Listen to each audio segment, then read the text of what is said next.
The end had to come sometime, of course, even for him. Well, death was always going to be the one problem he'd never find a solution for. Nor would he have wanted to. Took everything as it came. Because, although he was a genius, in most ways he was just like anyone else. Taking pleasure from the simple things in life. Cycling, walking, smoking his pipe. And this is how I'll remember him. Others will know better than me about his scientific work, his relativity theories and his campaigns for peace, all of which took him around the world many times. And that's what they're all talking about on the wireless today, which is only right. But I saw the other side for a while, for a whole month to be exact. The golden month of September 1933, just over 20 years ago. It seems like another age altogether. I was 21 then, and still living with my father in a small seaside town right on top of the Norfolk coast. Was beginning to think I'd be spending the rest of my life there. Douglas! I'm back! You there? Coming, Dad! Oh dear, just woken you up, have I? Not really. Well, I hope not. There's a lot for you to be getting on with from today, you know. I wasn't asleep. I was just trying to finish reading my book. Might have guessed you'd be reading. It's all you seem to do. Well, you're going to have to put your books away for a bit now, because it's time to paint the chalets again. Soon comes around, doesn't it? Afraid so. Remember what the commander said? Once the season's over and the last holiday maker's gone home, every chalet needs to be repainted, top to toe, inside and out. How can I forget? Yeah, and to help you, I've collected the first couple of tins and bought some new brushes. Don't worry, I'll give you a lift. So come on, let's load up the car. I'll get it. Chroma 4839? Douglas, good morning. Oh, good morning, Commander. I was just on my way to the chalets right now. I knew he'd be onto you. I've enough paint to get started, so... Never mind the painting for now. Not for a few weeks, anyway. I just need the end chalet to be cleaned up. Absolutely spotless. As soon as you can. By tomorrow, in fact. I've asked Mrs. Rose to help you. In what sort of state have the family from Romford left it? Well, it's not too bad, considering how young the children were. Oh, good. Anyway, it's the only one with a telephone, so we've no alternative. He must have a telephone. That's a bit late for a holiday booking, isn't it, sir? This isn't a holiday booking. Not exactly. He's to be my guest for the next month, and it's imperative no one finds out where he's staying. I see. So when exactly will the gentleman be arriving? Tomorrow, early evening. I'm leaving the Commons in good time, then meeting him off the ferry at Dover. We'll then drive straight to Norfolk. I'll be with Inspector Hutchinson from Norfolk Police, who will be responsible for all security matters during the coming weeks. Security? That's right, Douglas. So, can I leave it to you now? I'm in something of a hurry. Ask him who's coming. Oh, yes, of course, Commander, yes. But can't you tell me who it is that's actually coming? I don't think I can wait till tomorrow. If I do, Douglas, you're not to say a word to anyone. Do you understand? Not a word to anyone. And so, finally, he told me. Then I told my dad. Well, I had to, didn't I? And we could hardly believe it. One of the most famous men in the world coming to Cromer. Couldn't make sense of it. Didn't have time to. I had to get the chalet tidied and then wait for the commander to bring him back from Dover. That's the one, Inspector. Right on schedule. I can quite understand him wanting to come to England, sir. Of course I can. But why Norfolk? And why Cromer, for heaven's sake? The Professor's immediate requirements are safe refuge in tranquil surroundings, where he can think, write, and work in peace. And though basic, the chalet is comfortable and quiet. And probably the last place on earth anyone would suspect Albert Einstein of being. Even Hitler. Especially Hitler. Now, come along, Inspector. We'd better hurry along to meet him. Wouldn't do to be late for the genius of time. There he is, sir. Where? Over there, to the right. Looks like he's talking to the captain. Yes, I can see him. Oh, good. He spotted me. He's coming over. Only appears to have one suitcase with him. And his violin, of course. Never seen him without that. Oh, Professor Einstein, it is truly wonderful to see you again. And you, my dear friend, and you. I can only apologize for the suddenness of my visit. England is always ready to welcome Professor Einstein. Thank you, Commander. May I introduce Inspector Hutchinson of Norfolk Police? A privilege to meet you, Professor. You're very kind. How do you do? We're parked right outside, so if you'll allow me to take your case... No, it's all right, Commander. I'll carry it. And the violin. Well, thank you, Inspector. And how wonderful it is to be back in England. Do say if you care to stop for something to eat, Professor. I know one or two suitable places between here and Norwich. No, I shall be fine, thank you. I was given a more than acceptable lunch on board. And, of course, you must leave room for Mrs. Rose's tea. One can't expect Douglas to eat it all. Mrs. Rose and Douglas?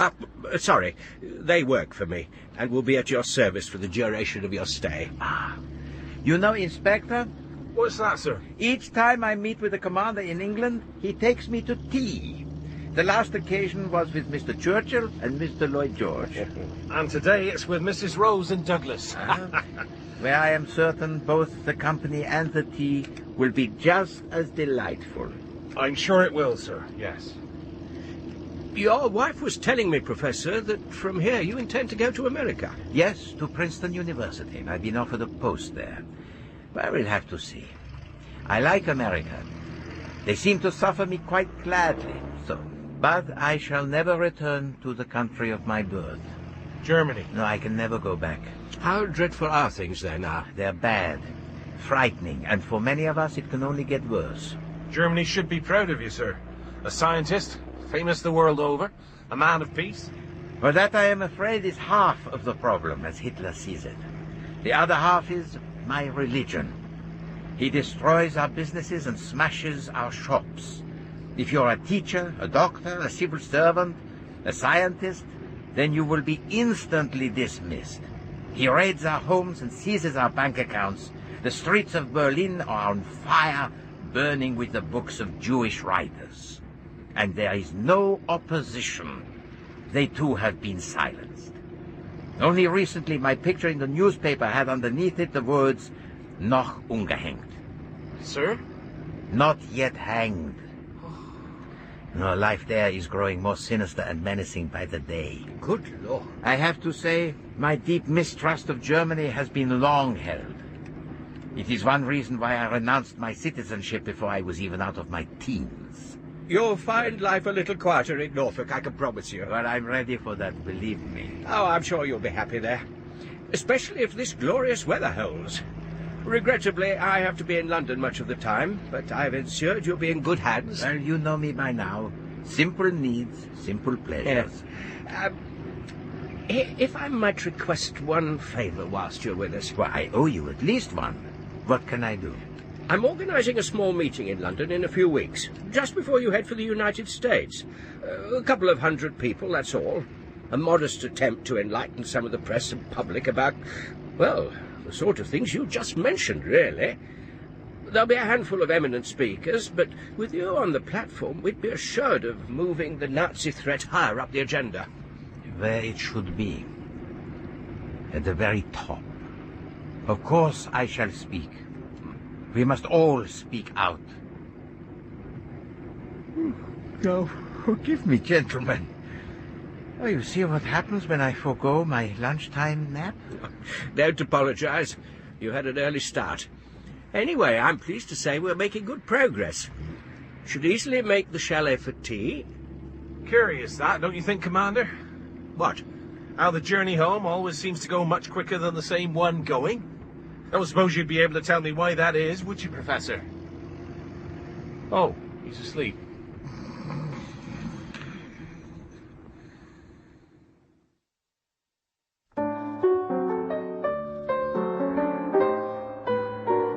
For goodness sake, Douglas, would you leave the piano alone for a minute and explain it to me properly? If we're going to be looking after Albert Einstein, it might be useful to know exactly what it is that's made him so famous. Sorry, Mrs. Rose, but I'm not a scientist. I don't know enough about it myself. Why not? You've always got your nose stuck in some clever book or other. Maybe, but so far Einstein's theory of relativity has not been one of them. You being cheeky? All I know is it's something to do with time and energy. Neither of which you have much of. So, if you can't tell me, You can carry on tidying. Put the lid down on that piano for a start, and then tie the curtains back. Everything looks perfect just as it is, honestly. Yeah, so it should. Can't have him staying here then going off round the world giving us and Norfolk a bad I name. expect he's got slightly more important things to go around the world talking about, don't you? I'm just saying, there's nothing more important than making sure your guests leave with a good impression of their stay. When they come here for... Oh, my goodness. Look, it's the commander's car to here, right? Quickly, final check. Table, cushions, curtains, piano... Apron. Apron. Oh, yes. Oh, thank you. Here, put in the kitchen for me. Quick as you can, Douglas. That's it. Mrs. Rose, please calm down. You've done a wonderful job. You always do. Now then, ready? Here we are, Professor. Be careful of the step there. Thank you. Mrs. Rose, Douglas, good afternoon. Good afternoon, Commander. May I introduce you to Professor Einstein? How wonderful to meet you both, and thank you for all the work I'm sure you have had to do so quickly. Our pleasure, sir. Oh, it's no trouble. Mrs. Rose, Douglas. Nice to see you again, Inspector. I'll take your things straight through to your room, Professor. But, yes, Which thank you. is just round the corner there. As you can see, the accommodation is somewhat basic, but comfortable, we hope. Kitchen, bathroom, your bedroom, and this living room, all on one floor. Well, it's charming, quite charming. It's very similar to the little villa in Belgium where we have been living, where Elsa continues to live for the present. Oh, really? Ah, good. I call this the master chalet, largely because it's the only one with a telephone, which is entirely at your disposal, of course. I've left a list of important contact numbers next to it. Thank you, most thoughtful. Rotten Village is only a short walk away. There's a post office, a glorious church, and some delightful heathland. I know how fond you are of walking. And Cromer, of course, is about 3 miles from here on the coast. So, whilst I'm in London... I'll be here to show you around. Post letters, run errands, anything really. Now, this is all very touching and humbling, but for now, if you will forgive me for saying so, I think we have even more important matters to attend to. Absolutely, of course. Namely, the consumption of this glorious tea which Mrs. Rose has taken such trouble to prepare. Now, where would you like us to sit? And please put me anywhere, please. If you'd care to sit here by the window. By the window. And then the commander can sit on your right. Mrs. Rose, that was simply magnificent. If you continue to feed me like this, I shall be forced to travel to America as cargo. Oh, this is nothing. Now, if it's all right with you, I thought I'd pop in each morning with your food for the day. All fresh and home-cooked. And just tell me what you fancy and I'll make sure you have it. Thank you. And if I can't get it from the village, Douglas can fetch it from Cromer on his bike. Aye, no trouble at all. Now, if you'll excuse me, gentlemen, I'll get on and wash these things up. Well, I think we've covered just about everything for now, wouldn't you say? Mrs. Rose will see to all your domestic needs each morning, and Douglas will be in attendance as and when you need him. Good. And Inspector Hutchinson will... I shall give you protection morning, noon, and night. Inspector, I really... Not just me, of course. We've arranged a rota at the station, so... But is this really necessary? I think so, in the present climate. But here, in this country village, in Belgium, we have been used to this level of security, of course, because it is on Germany's doorstep. Here I already feel safe and secure. There are no Nazis in Norfolk. May I suggest something? Perhaps not right at this moment. No, it is all right. Yes, Douglas. Well, why don't I sleep here tonight? I've got my shotgun and I can stay awake all night. Won't get any sleep anyway. And then the Professor can see how he feels about things in the morning. A kind suggestion, but... And eminently sensible. Shall we consider the matter closed? Fair enough, sir. Entirely up to you. But I'll leave you my number at the station just in case. Thank you. And please remember, I'm only down the road in Cromer. Should you need me at any time... Knowing you are in Cromer, Inspector, will give me great peace of mind. Thank you. Good. Now, under the circumstances, I feel we should leave the Professor to himself. If you're ready, Inspector? Whenever you are, sir. Mrs. Rose, can I give you a lift home? We're off now. Oh, that'd be kind. I'm all ready. I left some essentials for you in the kitchen, Professor, for tonight. So you shouldn't go hungry. And I'll pop in again in the morning. I look forward to it. Goodbye, Mrs. Rose. Goodbye, then, Professor. Sleep well. And please, if you need me at any time at all, be sure to call me. Oliver, the kindness and courage you have shown in giving shelter to this most hated exile has touched me deeply. I shall never forget it. Thank you. Remember, Douglas, any problems, you know how to contact me. And me. I'm sure everything will be fine, sir. Well, don't worry about seeing us off, Professor. Rest inside. Enjoy the peace. I may just do that.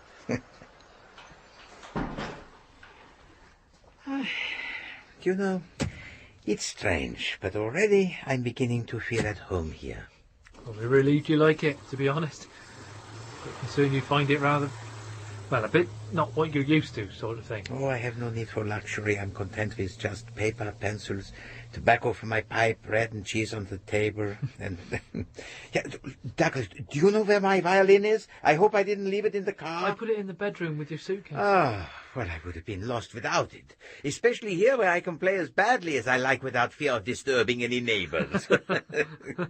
So, Douglas, you will have to excuse me. I think I should lie down and close my eyes. And then inevitably I shall fall into a deep sleep, which I know will mean that I'll not wake until the morning. I apologize for deserting you, but I do hope you understand. Oh, yes, I'll be fine. But I look forward to spending some time with you these coming weeks. We must get to know one another, and please, do not feel you have to keep your eyes open all night. Never mind the commander. When your lids grow heavy, you let them fall. I'd better keep a lookout for a while yet. Be just like him to come back and try and catch me out. I'll see you in the morning, my friend. Yeah, sleep well. Professor Einstein.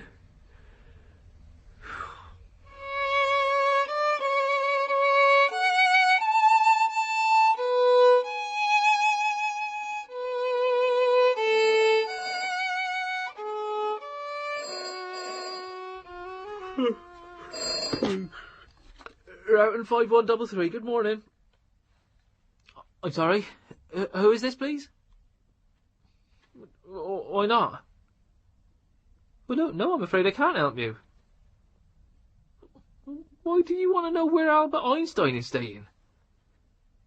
Because what? Professor, I thought you were in your bedroom asleep. Why didn't you say it was you? No, it's not embarrassing to admit you're lost. Where are you phoning from? Stay exactly where you are and I'll come and get you. I've got my bike, so I'll only be a couple of minutes. Just don't move. Oh, Douglas, what can I say? I am very sorry, but I was so eager to go for a walk, I completely forgot that I have absolutely no sense of direction. Really? Oh, none at all. It's most strange.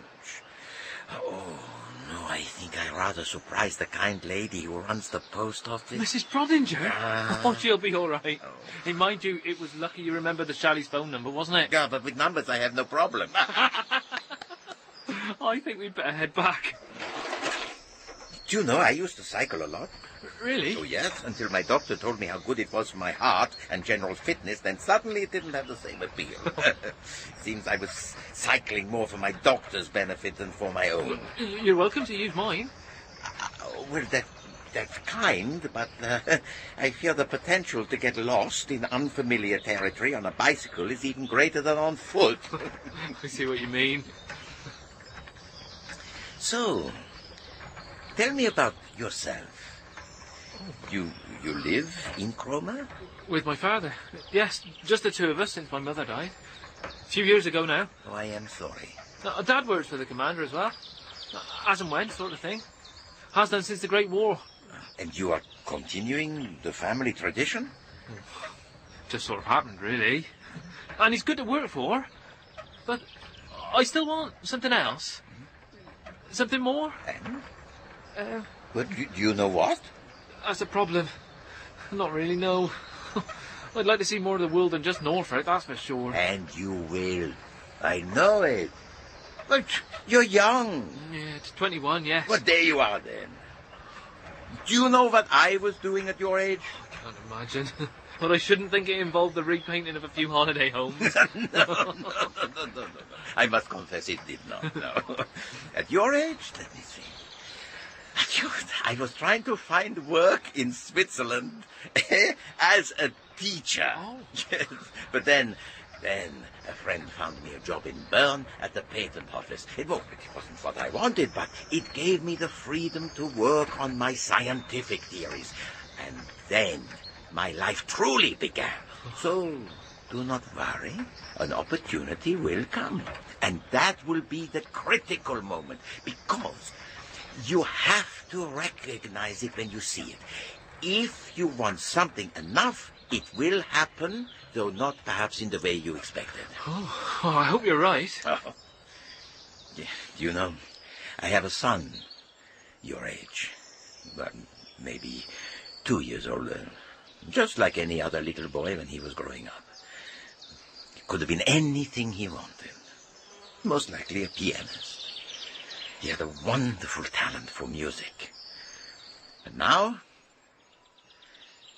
he sits in a room in Zurich, waiting for his mother, my first wife, to visit. He's in hospital? A sanatorium. They tell me he's a schizophrenic. His days are filled with sleeping, reading, insulin injections, and the electric shock treatment they administer. And there is nothing I can do. I am helpless. I am so sorry. But I went to see him before coming here, and sometimes he knew me, other times... So you see, it is our duty to make the most of our lives while we can. It is all that matters. One never knows what is around the next corner. Do you play the piano, Douglas? Oh, well, I do play a bit, but only for fun. I can't read music, though. Can only play by ear. Ah, well, with me, I have to play from the sheet. No, but it's a pleasant way to escape from my work. Do you know, we must play together. Oh, well, Yeah, that's something contemporary. American, perhaps, since I go there soon. When my day's work is finished, will you duet with me? I'd be delighted. Of course. Have you much work to do here? Well, here, America, everywhere, until my final breath. Because you must tell me what I can do for you. How often you'd like me to call? Unless you want me to stay all the time, that is. Oh, no, thank you. But I do not think that will be necessary. But if you'd care to come at, say, 2 o'clock each afternoon, we can see what might need doing. Right. And if I can pretend my work does not exist, then I hope you will show me more of this countryside. Whenever you like. Oh, yoy, is this the chalet? See how near you were. Oh, what must you think of me? Well, Professor Einstein, what a pleasant surprise. I was just on the point of asking Inspector Hutchison to send a search party out. I had no idea where you had got to. Mrs. Rose, neither had I. Oh.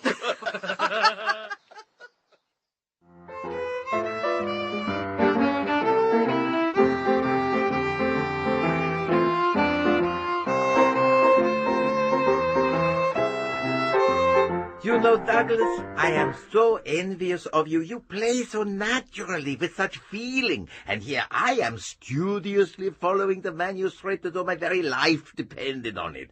But I still can't make it... what is the word the Americans use? Swing. Swing, yes, swing.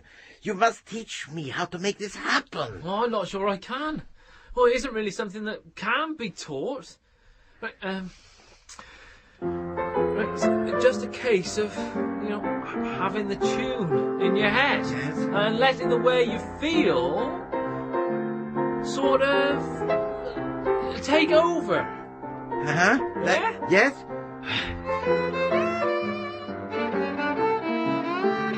Yeah, like this? That's it. Go! That's much better. Yes. Oh, you were doing so well, Professor. Oh, Routing 5133. Oh, good afternoon, Commander. Yes, very busy. I was just... Here, let me speak to him, my friend. Douglas was just making some notes for me, Commander. Oh, yes, he's been most helpful in many unexpected ways. Would you excuse me for a moment? I must let him go now. Douglas, thank you so much. I shall see you tomorrow afternoon, if this is convenient. Of course. If you need me any earlier, just call. I will, and thank you. Hello, Oliver. What a fine young man Douglas is. You are fortunate to have him.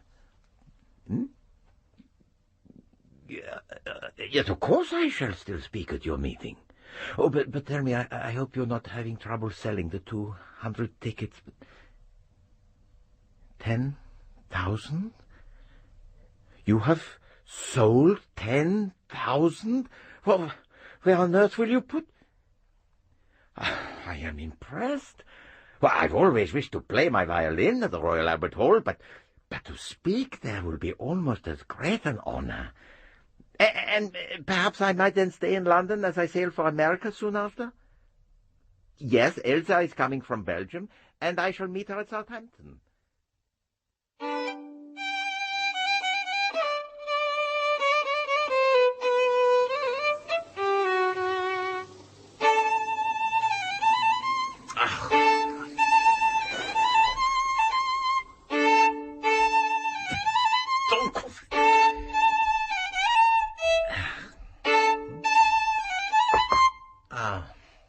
Come in, Douglas. It's open.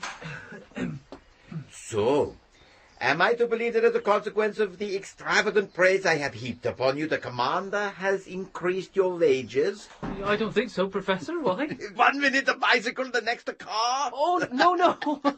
I've only borrowed it from my father for the afternoon.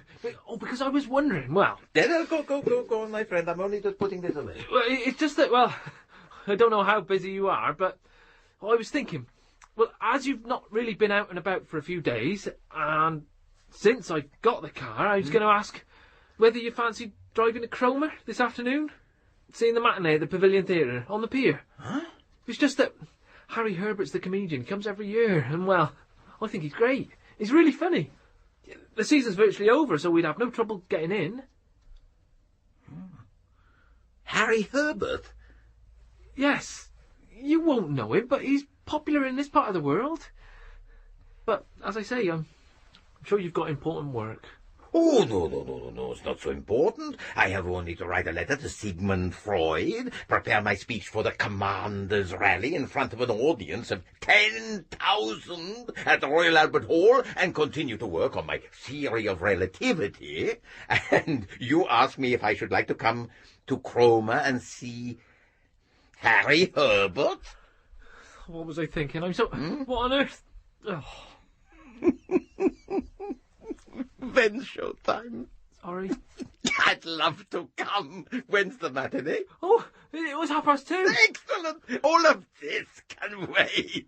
And you are quite right. It would make sense to leave these four walls for a while. Oh, good. Well, come on. What are you waiting for? Shall we go? Well, aren't you going to put some socks on first? Is it a formal occasion? No, not at all, but... But I only wear socks on official engagements. They are superfluous, like haircuts and nightshirts, as indeed, Douglas, is your shotgun. Well, I do not yet know how the English behave in variety theatres, but I should imagine there's nothing more unsettling for a comedian than to see a member of the audience sitting with a rifle resting on his arm. But hasn't it been a fabulous summer, eh? Never known anything like it, have you? Not in Cromer. I'd come every year, you know. Well, I would, wouldn't I? They paid me. My mother, God rest her soul, my mother, she loved it here, loved it. The beach, the pier, the B&Bs, the pubs. Only joking, Mum. Never ate the shellfish, though. Oh, no, never had crab for tea. Imagine, I used to say, Mother, Cromer's famous for its crabs. You can't come to Cromer and not eat crab. And I can hear her now, clear as a bell. Harry, she used to say, Harry, I've always told you, I'll never eat a living thing that can't walk in a straight line. I've got my principles. Mother, I said, Mother, you can't spend your life waiting for a crustacean to walk proper. But you couldn't tell her. You can just hear It's us very sing. strange, Professor, but I always thought he was hysterical. But for some reason, he doesn't seem quite so funny now. I blame myself, Douglas. Oh, you mustn't. No, it was entirely my idea. No. I mean for persuading you to leave your shotgun behind.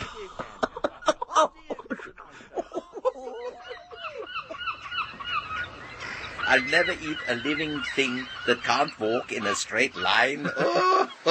You won't say anything to the commander, will you, Professor? He'd sack me on the spot. No, I shall say nothing, I promise. It will be a little secret. I certainly won't tell anyone. Nobody'd believe me anyway. Shall we sit for a moment, Douglas? Come on, sit. And look at this vast, grey blue sea. You must find it difficult, Professor. Being here and imagining what's going on the other side of the water. Oh, it takes no imagining. I can see it all clear enough. The news from Germany grows more ominous each day. My people must flee the country if they do not. Oh. I read in the newspaper that the prison, a camp, has been opened near Munich, at Dachau. Oh, the world must know these things. So, my friend, there is much to do. And it continues for me in London in a fortnight. And then America. And after, well, I never think of the future. It comes soon enough. But I can say one thing for certain. I will miss this magnificent, solitary, gentle place. Well then, why leave? Why leave? If you're so fond of it here, you've said before you don't really belong anywhere now, so why leave? You could do everything you want to do from here, from the chalet. The chalet? Well, why not? The commander would let you have it, or as many as you need. I know he would. But what about you? You maintain the chalets. You'd be putting yourself out of a job. I could work for you. For me? Oh, yes. I mean, I hope you consider I've been helpful to you here. Without question. I just think it makes sense. I mean, I can type, which you can't, Professor. I can drive, which you can't do either. I can run to the post office to collect your telegrams, which, with respect... Thank you, Douglas. I had no idea I was so inadequate. And I can teach you to play jazz. Oh, yeah, now, this is true. I'm sorry, but it seems such a good opportunity. It's safe here. You can be as invisible as you like. I'm sure your wife would be happy here. Oh, I have no doubt of that. And you are correct. I have no true home now. But though my heart, my soul and spirit will always be European, it is this my head that is telling me to sail for America. Of course. It's just that, well, ever since I can remember, I've always wanted to travel. See the places that are just pictures in books and names on the wireless. The places you've seen. But what if it doesn't happen? So I know it sounds selfish, but if you did stay and let me work for you, it would be wonderful. Well, the world would have come to me. That's all. Perhaps I shouldn't have said. No. I am touched that you have. And it is a possibility. I could be happy here. Now, it's getting chilly, Douglas. Look. There's no blue in the sea at all now, look. And perhaps you will drive me back to the chalet. I must work. You have to collect your shotgun. I'm not sure I really need it anymore, are you, Professor? Well, no. Not unless we go to the theatre again, no. Come on.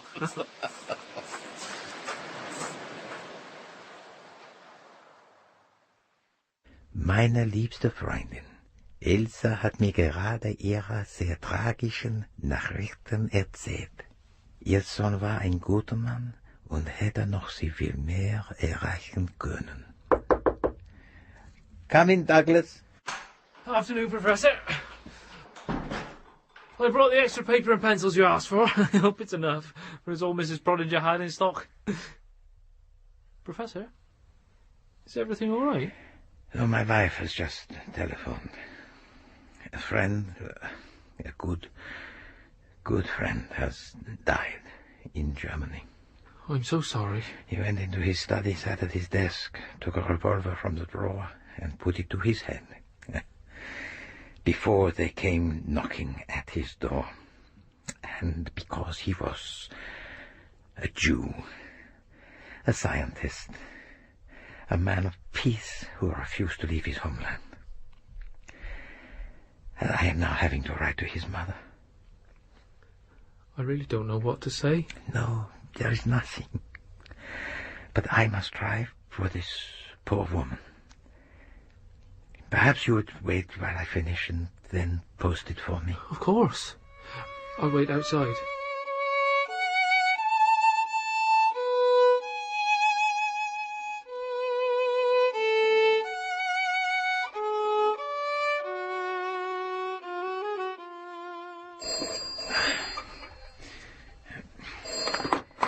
Hello? Oliver, good afternoon. Are you well? Good, that's good. Ah, it's been wonderful. I cannot believe how quickly the month has gone. It feels I have lived here all my life. Oh, I think it has surprised us both how well we get on. I've come to rely on him so much. We are like father and son.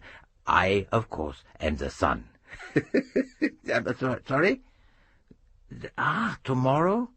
My last full day?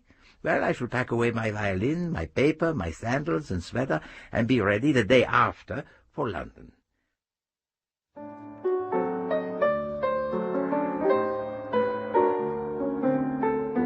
Douglas! Douglas! The Professor's trying to pack in peace. He doesn't need Hoagie Carmichael accompanying him. It's all right, Mrs. Rose. My packing never takes too much out of me. And I rather like Mr. Carmichael. Well, I don't know. Full of surprises you are, Professor. I'll be in the kitchen if you need me. You're going, then? To America? Yes, I should have told you before, but it was never the right time. And that was not good of me.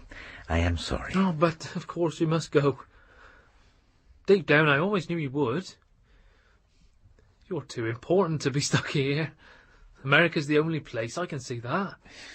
You have been such a good, kind, generous friend these 4 weeks, Douglas. A friend such as I have not had before. Our walks over the heath, on Cromer Beach, our shared sorrows, frustrations, our jokes. These are the beautiful things I shall always carry with me. Memories of a month in cheerful exile. Well, things won't be the same round here. Not for me.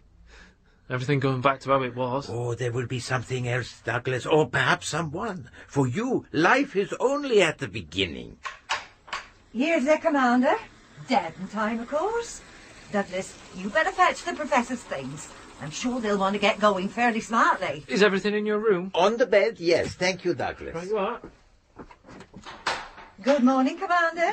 Mrs. Rose, good morning to you. Oh, how very good to see you again, Professor. Good morning. How are you? Is this everything, Professor? One suitcase, one violin. Morning, Commander. Douglas? Yes, that's quite all. Thank you. Right, well, I'll take your bags out. No, I'll see to those. Right, you are. Why don't you say your goodbyes, Professor, and then I think we ought to push straight on. I'll be back in a few days' time, Douglas. Perhaps we can have a chat then about what needs doing to the chalets. Sir?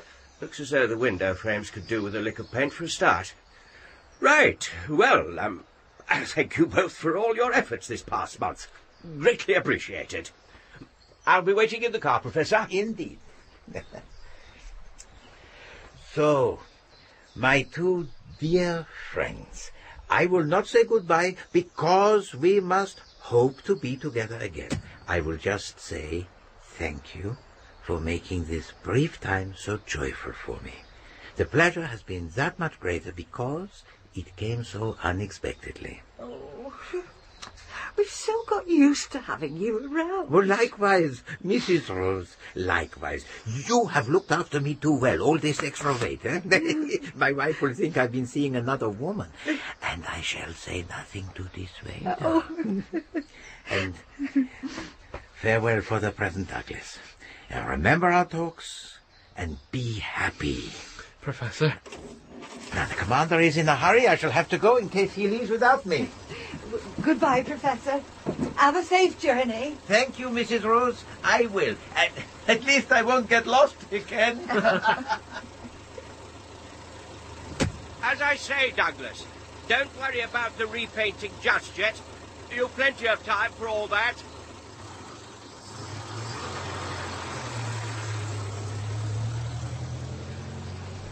Oh, yes.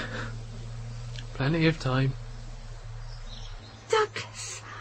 Oh, Douglas. Look what the Professor's left on the dresser for me. Chocolates from Belgium. And this is addressed to you. Oh. So, what's it say? My dear friend, Douglas. Believe in yourself always, as I believe in you. The world is waiting for you. Do not wait for the crabs in Cromer to walk straight. Yours ever, A. Einstein. Do not wait for the crabs in Cromer? What on earth does he mean by that? I'm sorry, Mrs. Rose, but I promised to keep it secret. We both did. Well, all I can say is it involves Albert Einstein, Harry Herbert, Cromer Beach, and the rest of my life. And the Professor was proved right, of course. I did get out of Norfolk, in the end.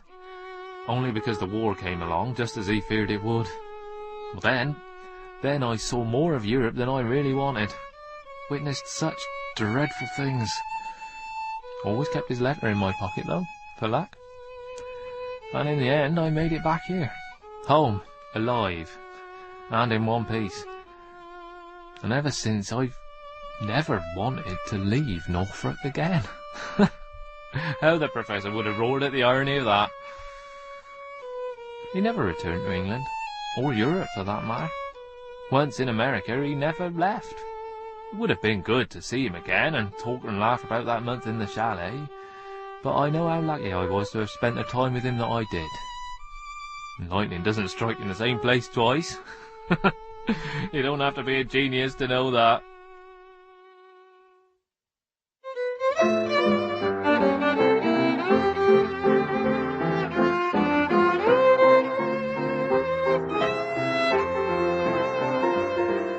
In Einstein in Cromer by Mark Burgess, David Suchet was Albert Einstein, Robert Harper, Douglas, Jean Trend, Mrs. Rose, John Evitts, Commander Locker Lampson, Trevor Nichols, Inspector Hutchinson, and Trevor Littledale, Douglas's father and Harry Herbert. Other parts were played by members of the cast. The piano was played by David Angus and the violin by Chris Phipps. Well, this afternoon's play is by the award-winning comedy writer Christine Marshall. It's midnight and things are not as quiet as they should be at the end of Sissy Weaver's cul-de-sac.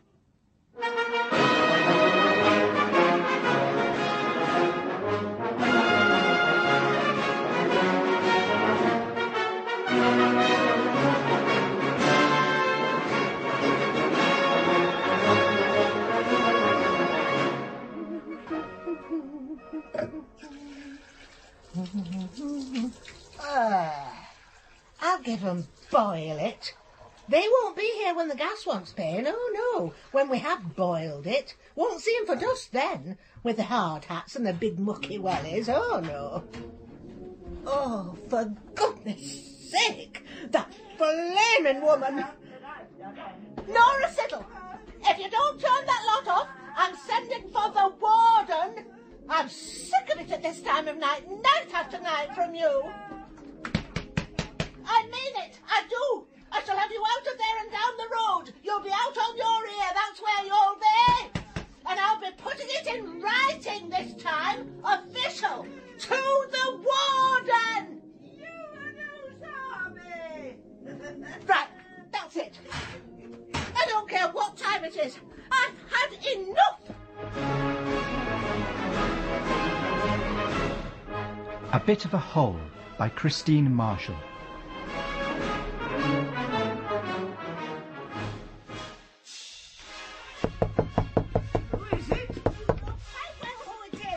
Well, you sound very like my neighbour, Sissy Weaver, but you might be a burglar just taking her off. Nora Siddle, open this blaming door! What, at this time of night? I daresn't. Us old folk have got to be careful, you know. If you don't open this door, I shall barge it open. What, with your hips? You're all talk, you. You are the most infuriating woman on all of God's earth.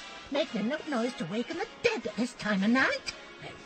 You know when you went for your ears syringe last week? Yes. Well, go and ask them for the wax back if it's bothering you that much. Oh! Hey, where do you think you're going? I'm going into your front room. I'm not having it out with you in your hallway. It's perishing, all this lino.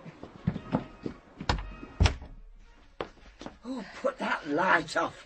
You frighten folk to death if they get a glimpse of you dressed in your night gear. Hey, nothing wrong with what I'm wearing. Oh, mind while I draw the curtains. This is 100% Winsayette.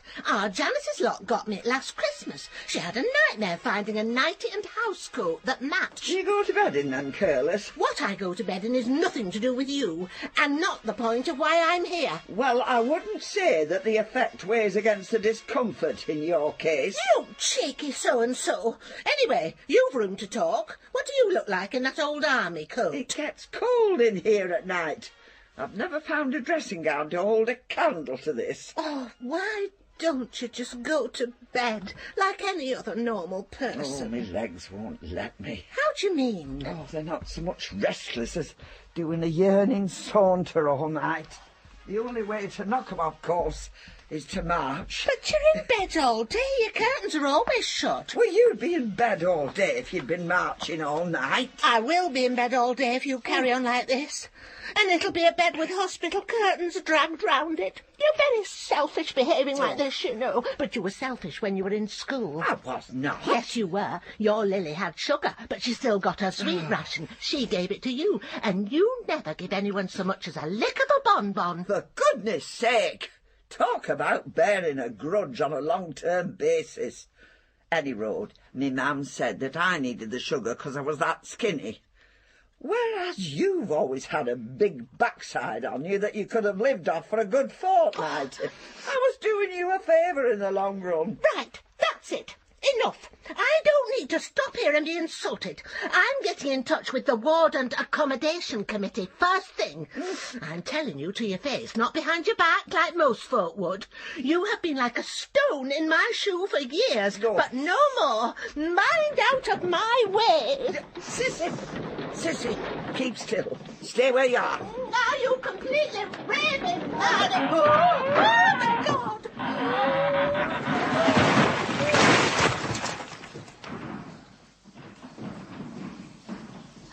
Just aim at the settee. Sissy, keep looking at it. Go on. I can't. Yes, you can. Yes, you can. Go on. Oh, Nora, what are we going to do? Give me your hand. Here, grab hold. Don't look back. Just look at the settee. The settee. I'm looking at the settee. That's right. We're doing well. No, keep to the edge. Keep to the edge. Oh, my legs have gone to jail. Yeah, well, you've not to let them. Go on. 2 more steps. Oh. That's right. We're there. Oh. Oh, no. Oh, I don't believe it. No. Can you hear water? No. Wait a minute. Yes, I can. I thought so.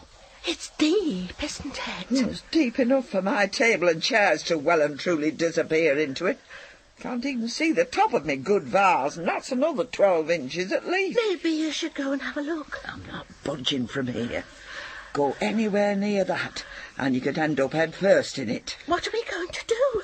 We could shout Winnie on the other side. Winnie on the other side's as deaf as a post. Well, have you got any better ideas? No. Winnie! Winnie! Winnie! Winnie! Oh, hush a minute. Stand a better chance if we shouted together. Yeah, you're right. Good grief.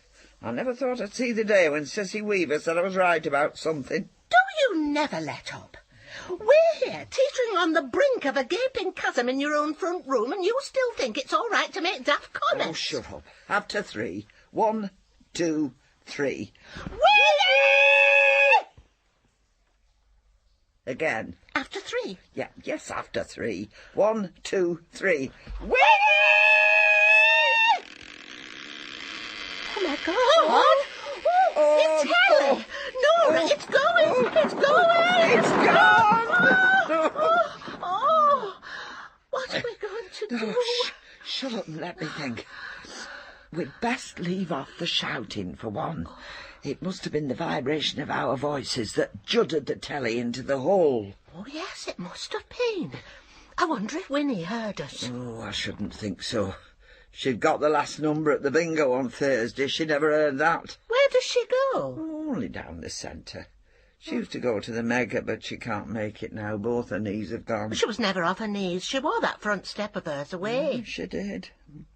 Any road, what are we doing talking about Winnie Mather's front step when my telly's just followed me table, 4 chairs, 2 carvers, and a good piece of cut glass into a hole? People do funny things when they're in shock. Yeah, you can owe me for that, telly. You what? Well, it was your voice that vibrated it in. How do you make that out? Oh, you've got one of them frilly voices, you, haven't you?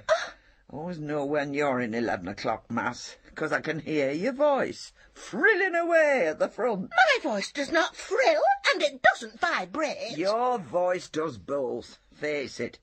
Then we can get on and work out how we're going to get out of here. I've been told that I could have been a professional singer with my voice. I've not finished with this. Well, I have, and it takes 2 to tango, so shut up and think. There's no point in sulking. We're stuck, and that's a fact.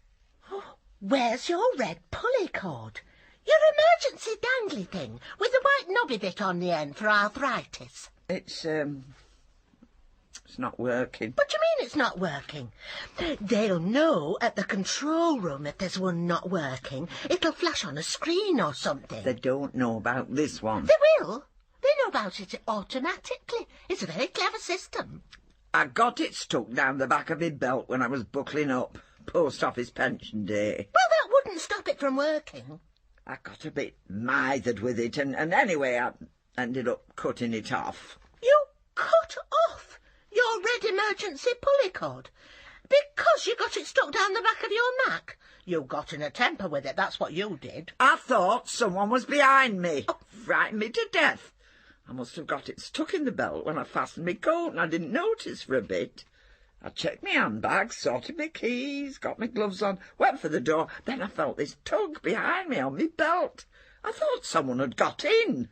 There were some scissors on the table, so I spun round and went for him.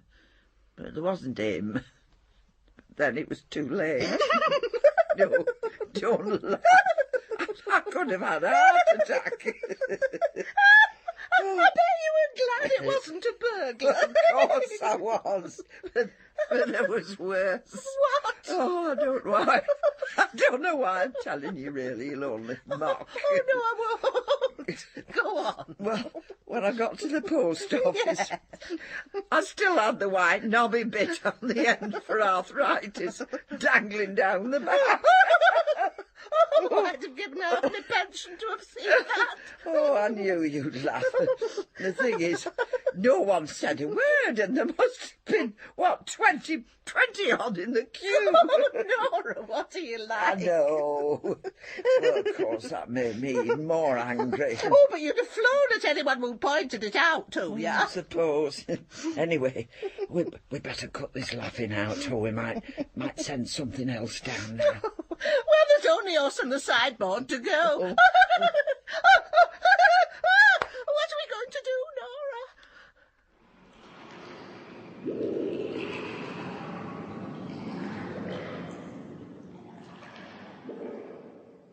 What are you thinking? I was thinking, you know when people say they've stared death in the face? Yeah?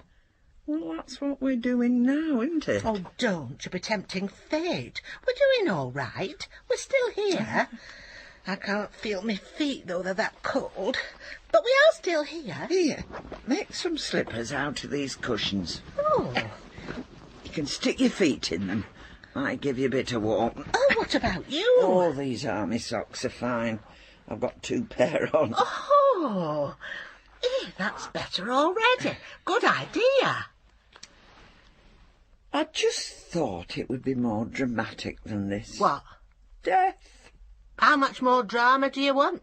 There's plenty for me, I can tell you. No, I was thinking more of tigers or blazing buildings or staring down the barrel of a gun in a Texan street. Oh, you're not right, you. We're staring down something far bigger than the barrel of a gun here, in case you hadn't noticed. Oh, but in your own front room. What's up with you? Have you had your blood pressure tablets? I'm not on blood pressure tablets. We're not all drug addicts like you. I'm not a drug addict. How many tablets are you on, then? Not many. I have a white one in the morning, 2 pink ones with me dinner, a little blue one if I'm getting one of my heads, and the one with 2 shut eyes scroped on it at night. Oh, hey, I haven't taken that. That's your fault, that is. Don't be so daft. So, if you've not taken the little shut-eye one, what'll happen? I'll never get to sleep. Well, good job, then. If you fell asleep now, you might end up doing a forward roll into the hole head first, and that'll be the end of you, Sissy Weaver. Good night, Vienna. Oh, if you hadn't... I'll tell you one thing we've not done. What? Well, it might help. And I can't believe we've not thought of it before. What? Pray. Oh, yeah. We should be ashamed of ourselves. 2 good Catholic women. Well, not that good in your case. You want to be careful there, making out you're better than me, because then you're in a worse position than me if you're supposed to be better than me. You should have thought of praying first, but I did that, so maybe I'm better than you. I've overtaken you now in the goodness stakes. Serves you right. I win by a nose. Well, go on, then. What? Say a prayer. Well, I only use 4, really. The Our Father, the Glory be, the Hail Mary, and the Act of Contrition. An act of contrition will be a start. We'll say it together. After 3 again. If you must. 1, 2, 3. Oh, my God, because thou art so good, I'm very sorry that I've sinned against thee, and by the help of thy grace I will not sin again. Amen. Do you think that'll do? Well, it doesn't seem enough, does it? Maybe we could sing a hymn. Oh, we couldn't do that. I might offend you with my frilly voice. And anyway, look what happened last time. We could sing very low. It'll have to be appropriate. Something with water in it, say. Oh, I know one. Eternal Father, strong to save, whose arm hath bound the restless wave, who bids the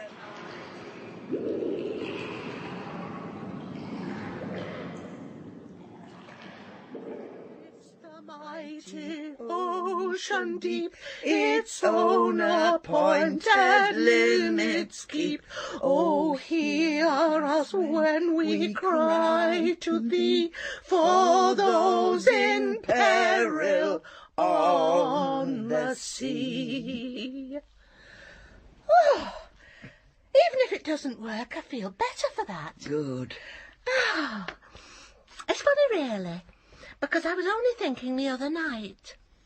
I'm ready to go. You'd never move from round here. I don't mean go from our street, although maybe that wouldn't be such a bad idea when I look how things have landed up. I mean, go. Heaven sort of go. Blinking at, Sissy, it's not like you to be so maudlin. What on earth's brought this lot on? Sheets, mainly. Sheets? Well, mine are getting a bit thready now, and sheets, well, they're more of a long-term investment, aren't they? I'm not getting any more at this stage of the game. Oh, I'll give you some sheets. Better than wishing yourself dead. That's very kind of you, thank you. Don't mention it. Only I got into bed the other night and I thought, wouldn't it be nice to wake up in 8 hours' time, in bed, in heaven. Does it take 8 hours to get to heaven? I don't know how long it takes, but you'd want a good night's sleep your last night on earth before you shuffled off your mortal coil once and for all, wouldn't you? I suppose you would, yes. So, do they have beds in heaven? Oh, yes. Heavenly, comfortable beds. So who makes the beds? I don't know. Would God make them, do you think? Nora Siddle, what a thing to say! God wouldn't make beds. He's God. But would Mary make them? Holy Mary, the Mother of God, no, she would not make them. She's not that sort of woman. And before you say it, gentle Jesus wouldn't make them, and the Holy Ghost couldn't make them because he's got no arms. Oh, I'll end up making them, I knew it. Well, we'll see when we get there. That's if we get there. How do you mean? Well, here we are, sitting in front of an abyss, and let's face it, when did you last go to confession? Oh, heck, you're right. I know I am. I mean, we're not over-egging the pudding here. Our end could come at any minute. You will have to hear my confession, then. You what? I don't think so. You'll have to. It's allowed. If you're the only one there, which you are, you have to do the job. Where did you get that from? You're making it up as you go along, you are. It's true. It's like anointing the dying. If you're the only one there, you have to do it. It's your duty. Well, if you really think we're about to die... Which we do. Well, why don't we just skip the confessions and go straight for the anointing? I mean, wouldn't that be easier? It might be easier, but not the same level as a last confession. On any road, what would we anoint with? We've only got spit between us, and I don't think that'd be right. No. Oh, I've got a bit of Germaline in my pocket. How about that? Call me picky. But if I was given a choice, I'd go for a last confession over a Germaline ointment any day. Well, I wouldn't know where to start. Any road, you've probably not done all that much to confess to. Maybe diddled that milkman who had the drink problem now and again, but I bet God would let you off with that one. If he sent you to purgatory for that, the whole street would be sitting with you. What was his name now? Frank Truman. Oh, yeah. Big nose, rubbish milkman. He'd always run out by the entry and he still had 2 streets to go. No, I've done more than diddle a milkman. You're going to go on and on about this confessioning until you grind me down, aren't you? Much as I'd like to do that, there might not be enough time to grind you down. You're tough as old boots and our egg-timers are coming to the end. Oh, go on then. What? Well, get on with it and confess. I can't just do it like that. There's got to be some ceremony about it, a bit of a build-up. You're not to look at me for a start. Well, you're not getting undressed. You're just telling me a couple of sins. We need a curtain between us. Oh, just a minute while I get me Singer Treadle out. In case you haven't noticed, we haven't got so much as an Everton mint between us, let alone a confessional curtain. Use that antimacassar. That'd be just right. What, this? Yes, that'd do the trick. Oh, I've never seen a confessional curtain with herding and migrating animals of the Serengeti embroidered across it. It'll do. They're all God's creatures. Hold it up, and hurry up. One of my heads could kick off any minute. Oh, I'll hold it as high as I can, but don't be long. I've been at my shoulder with Fiery Jack all week. Went a bit on the frozen side when I was pegging out Tuesday. You should do your washing on a Monday. Everyone else does. Well, I'll add that one to the list of my sins when it's my turn, shall I? Oh, hurry up. I don't want you being done and then going and I end up not being done before I go, because you won't be there to do me, because you've been and gone. That'll be just my luck, that. Are you ready? Yes, go on. Bless me, Father, for I have sinned. I'm not Father. You can't call me that. That might be a sin in itself. You'll have to do it another way. Bless me, Nora, for I have sinned. Will that do? Yeah, all right. Go on, then. Listen, hang on a minute. Oh, flipping ecstasy. My shoulder's juddering already, and you're not so much as got close to confessing anything yet. If all you're going to do is natter, I may as well bring this curtain down on you. Oh, that's better. What's up? I need to be sure that once I confess what I need to get off my chest... Your soul. Get off your soul. Right, soul. That what you do here, you are never, ever to tell. Yes, I know that much. That's what they call the bottom line. Do you cross your heart and hope to die? Oh, Sissy Weaver, you test the patience of a saint. I cross me heart and hope to die, stick a needle in me eye, run a mile, suck a boil, and eat a bowl of sick. Double dog dare lamppost cartwheel spit. Is that enough for you? OK, I'll start again. Just a minute. What you doing now? Well, there's no way that I can hold this curtain up the way you're carrying on. I'll drape it long ways over me head, like this. What do you think? Now you look as though you're going to tell me fortune, not hear me confession. It's this or nothing. You look like Julie Flaming Andrews in a limp wimple. I can't see you, can I? And that's the point. 1, 2, 3. Bless me, Nora, for I have sinned. It has been... Truth now? It has been 50 years since my last confession. Bloody hell. Can't be. Put that confessional wimple back on, Nora Siddle. You're not here to judge. Don't you threaten me with your bony finger. You wouldn't do that to a priest. I'm not judging. I'm just concerned that we've not got enough time for a great dollop of 50 years' worth. It's just general stuff, and one big one. Put it back on. So you went every week? I do. I just don't go in. Oh, you big cheat. Maybe we shouldn't do this. Maybe I shouldn't put this on your shoulders. Blimey, it's only a couple of sins. Can't be that bad. What high-grade sins could you have come up with living in the same street for 50-odd years? You've not murdered anyone, because we've had a census and nobody said that they're missing. Or did you go and do shepherd's pie on a Thursday instead of a Tuesday once in 1959? Nora. Have you murdered someone? Depends on what angle you're coming in at. You're joking. Wimple? Oh, sorry. Bless me, Nora, for I have sinned. It has been 50 years since my last confession. I have sinned in many ways, but the one that I need to get sorted with you is the one that you've been waiting for me to tell you because you already know about it. Oh, he does. He's everywhere and knows everything. Oh, you're putting me off my stride again. I'm sorry. 45 years ago, my children lost their father. And since then, I have done nothing about it. I'm sorry to interrupt again, but if you're going to mention Seymour... As I was saying, oh Lord, before my neighbour of 50-odd years so rudely interrupted All me... right, I won't say another word. On your own head be it. Almost 50 years ago, I sat my children down and told them the sad news of the death of their father, Seymour. I showed them a shoebox with his good wristwatch, his comb and his post office savings book in it. And when they asked me how it had happened, I told them as much as I knew about dying at sea. Oh, did you know much about dying at sea? I more or less made it up as I went along. You must have done. What do you mean? Well, you can't have known all that much, can you, about dying at sea? No, but I didn't want to scare them.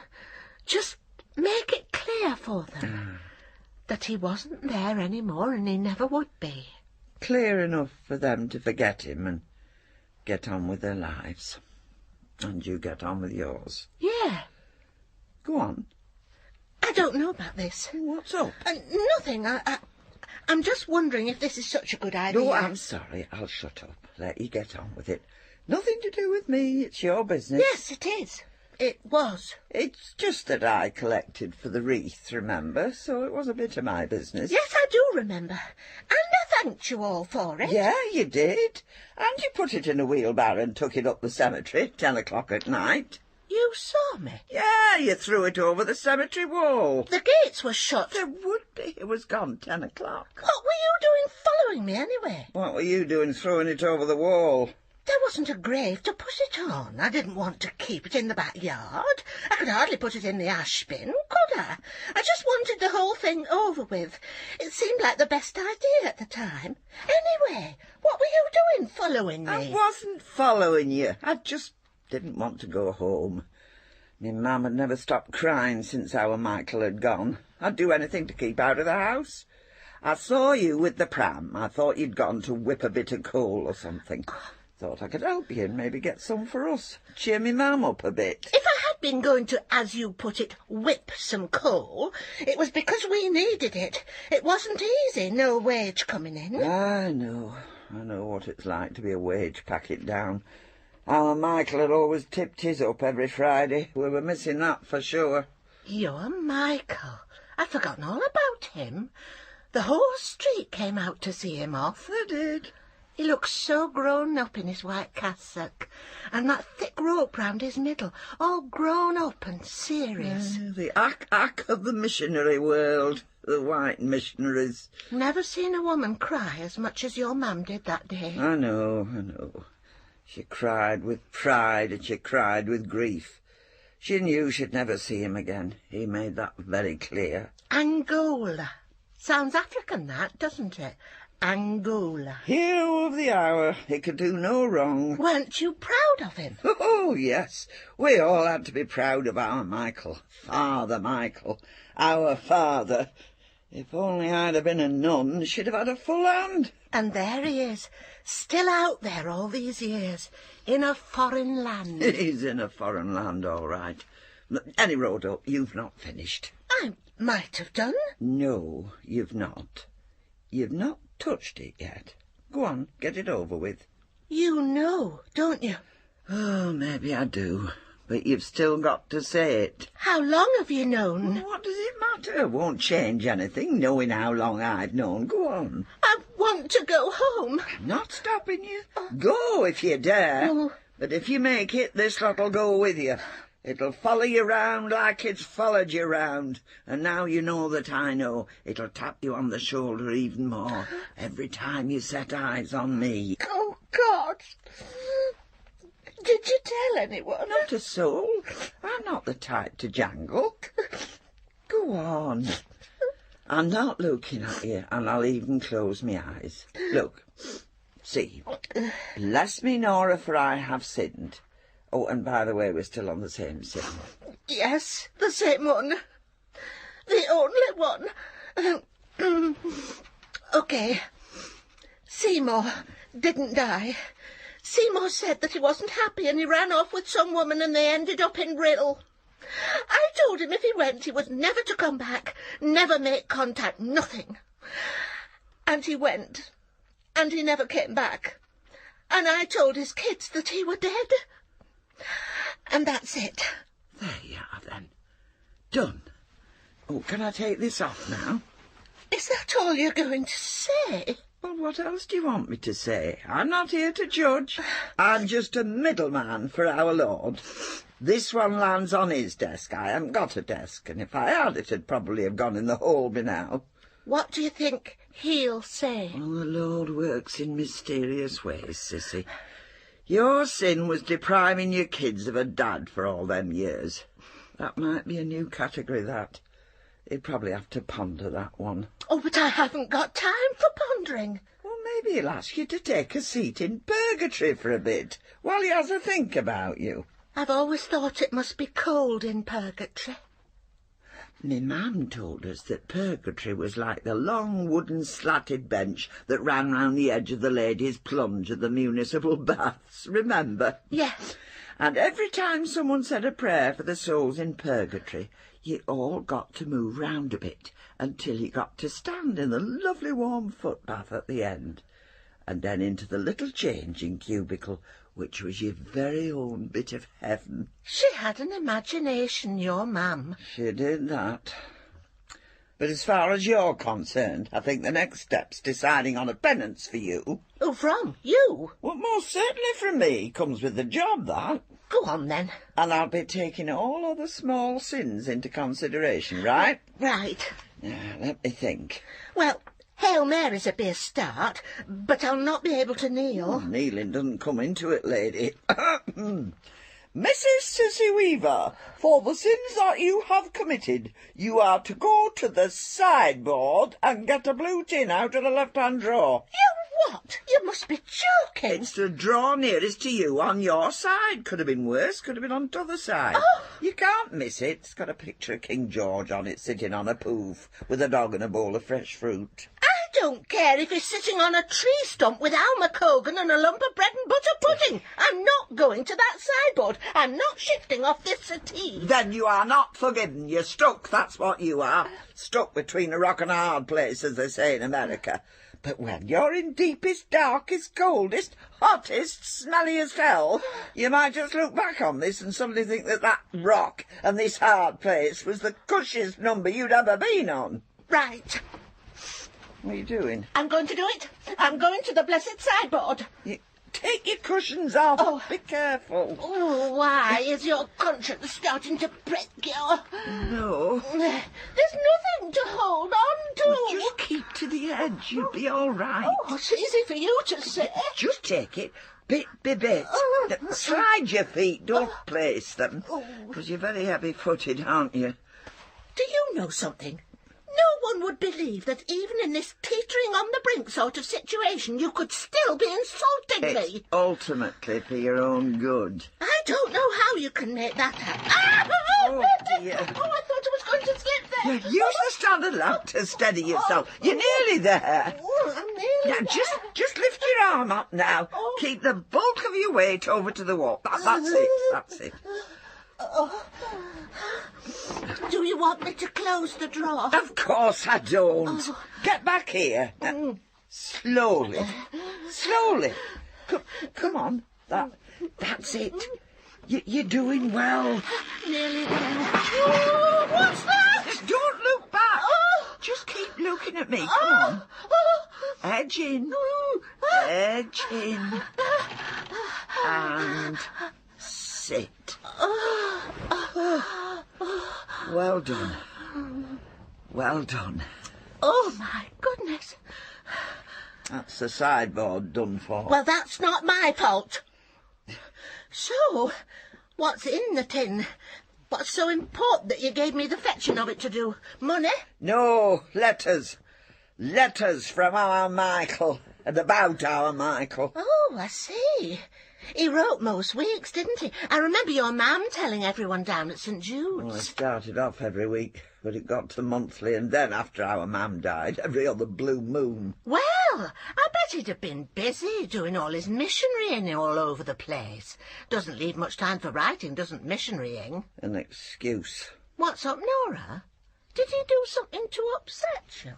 You don't know the half of it. Maybe you'd better hear my confession first, and then you can decide for yourself. You've got me worried now. Bless me, sissy, for I have sinned. It's been 2 weeks since my last confession. My main sin, oh Lord, oh sissy, is that I knew our Michael wasn't in Africa. He left a celibate life after a very short time. You mean he got married? Not as we know it. But I never told anyone, especially our mam, because it would have killed her. And you've kept this to yourself all these years? Yeah, I gave him 2 conditions. 1, that he shouldn't ever darken our door again, and 2, that he was to continue to send the letters as per normal, which he did, for years. And that's it, I'm sorry, sissy, amen. No need to apologise to me, Nora. I'm not apologising to you. You're still God, remember? Oh, yeah, I forgot for a minute. So, what's my penance? You've already done your penance looking after your mum for all that time. She was never an easy woman, I know that much. You never got married, you never had kids. I think you've done enough. Well, what about hating our Michael? Have you taken that into account? Well, you can't have hated him. You kept his letters. Why did you want to keep them? You'd have burned them if you'd really felt like that about him. I did burn them, bundles of them, years of them. Sanctimonious lies all on the back of the fire. But this last one, it's from 2 years ago. I didn't burn that one. I meant to give it to someone, and I should have done. But I left it and left it. I should have brought it round before now, so there you are. I don't want it, Nora. Nothing to do with me. You'd better have a read before you decide that. No, I don't like. You've got me worried now. Well, I'll read it for you then, right? Dear Nora, this is one of the most difficult letters that I have ever had to write, and even if you decide not to read on, which you may well do, I must continue to do. Well, Nora, that was that. Of course, we knew the end was coming. But it still took me by surprise. I'd just gone up with his cocoa. I knew that he wouldn't drink it. But he liked the smell, and it gave me something to do. It was in his favourite cup. And because it was getting dark, and I hadn't drawn the curtains, he didn't like the light on at the best of times.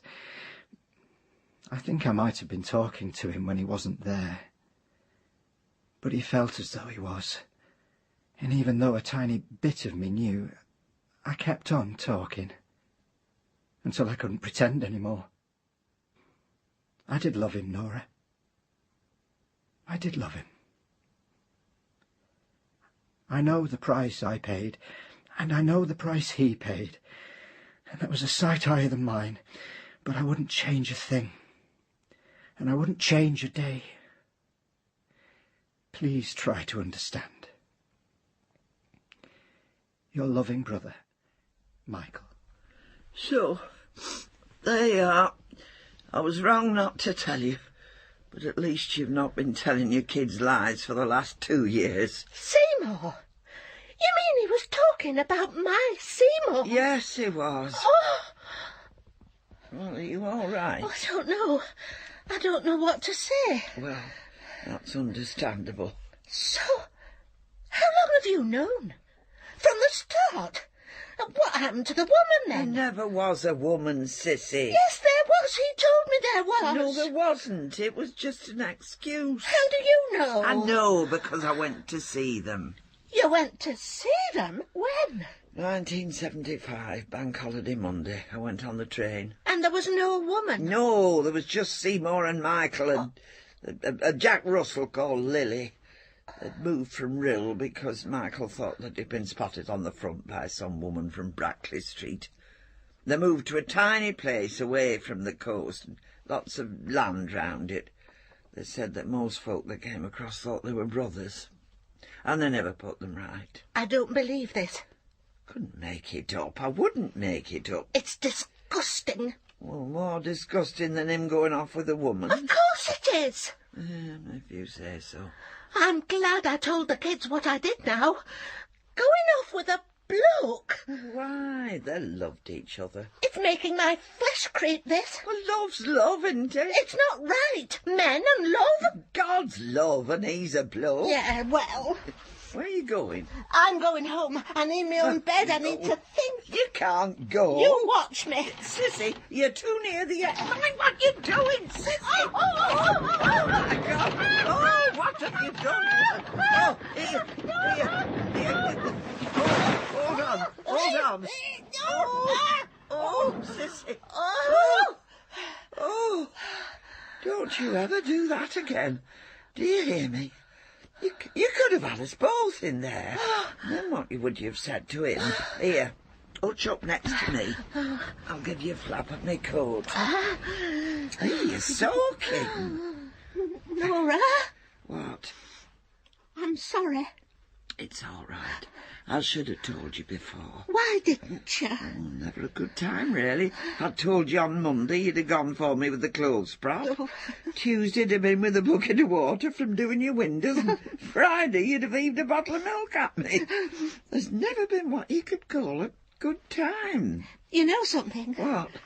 My life flashed in front of me there. Did it? Yeah. The kids, Seymour, coach trips, holidays, cleaning jobs. I think we've had it, Nora. I think this is it. Nora Siddle. Sissy Weaver. Did you hear that? Mrs. Weaver. That's you. That's God. He's calling you. Miss Siddle. Oh, he's calling me. This is it, Nora. Sissy Weaver. Our number's up. Are you ready? No, you didn't give me my penance. Say Hail Mary on the double quick. Hail Mary, full of grace, the Lord is with thee. Blessed art thou among women, blessed is the fruit of thy womb, Jesus. Holy Mary, Mother of God, pray for us sinners now and at the hour of our death. Amen. Mrs. Sissy Weaver. Miss Siddle. Are you in there? Oh, yes, Lord, yes. We're here, Lord. I want you to both keep very still. Brace yourself, Nora. I think we're going up. Here, hold me hand, Sissy. Hold it tight. One of my men is coming in for you. We're getting an angel. Oh, Nora, I'm all excited. He's going to try to get a ladder through the window to get across the hole. What's a ladder for? They've got wings. You'll hear the glass shattering in a minute. Cover your eyes and remain calm. He wants a ladder because he's a flaming fireman. Oh, Sissy. All that build-up and we're still flaming here.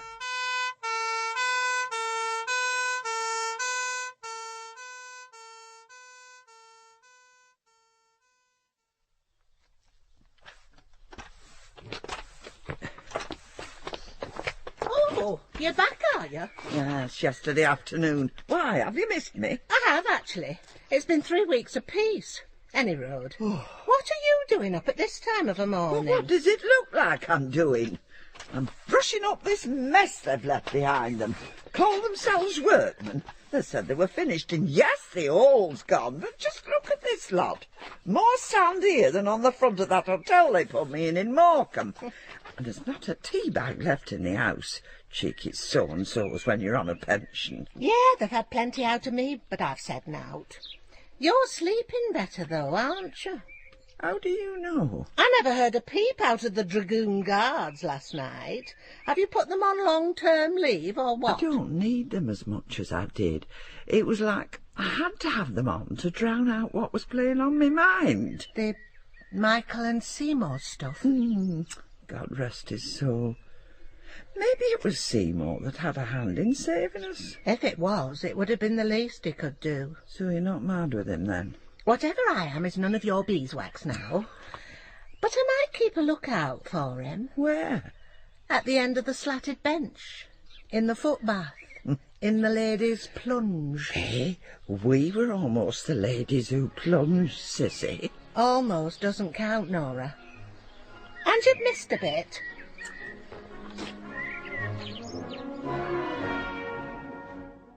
In A Bit of a Hole, Tina Gray was Cissy Weaver and Anne Rye was Nora Siddle.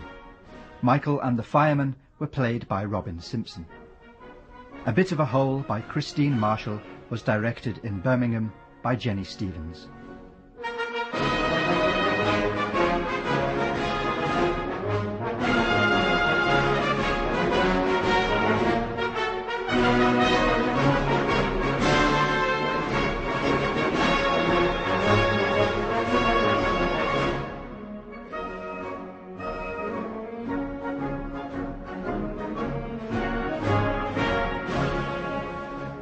It's 1964, and Clive Swift and Lindsay Marshall star in Fridays When It Rains by Nick Warburton.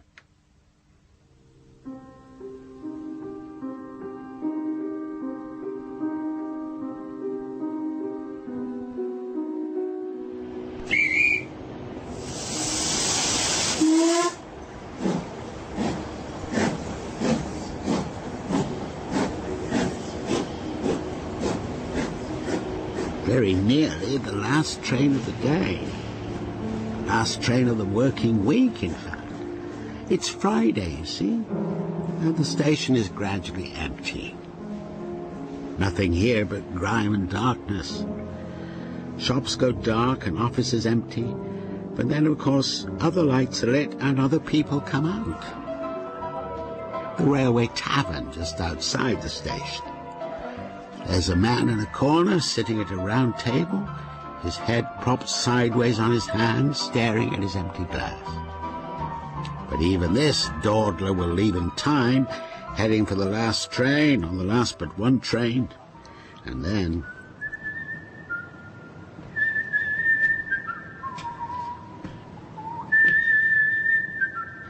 oh yes, then the station master will make his way across the concourse, a flag under his arm, head down, quite unobserved, because there'll be no one left to observe him.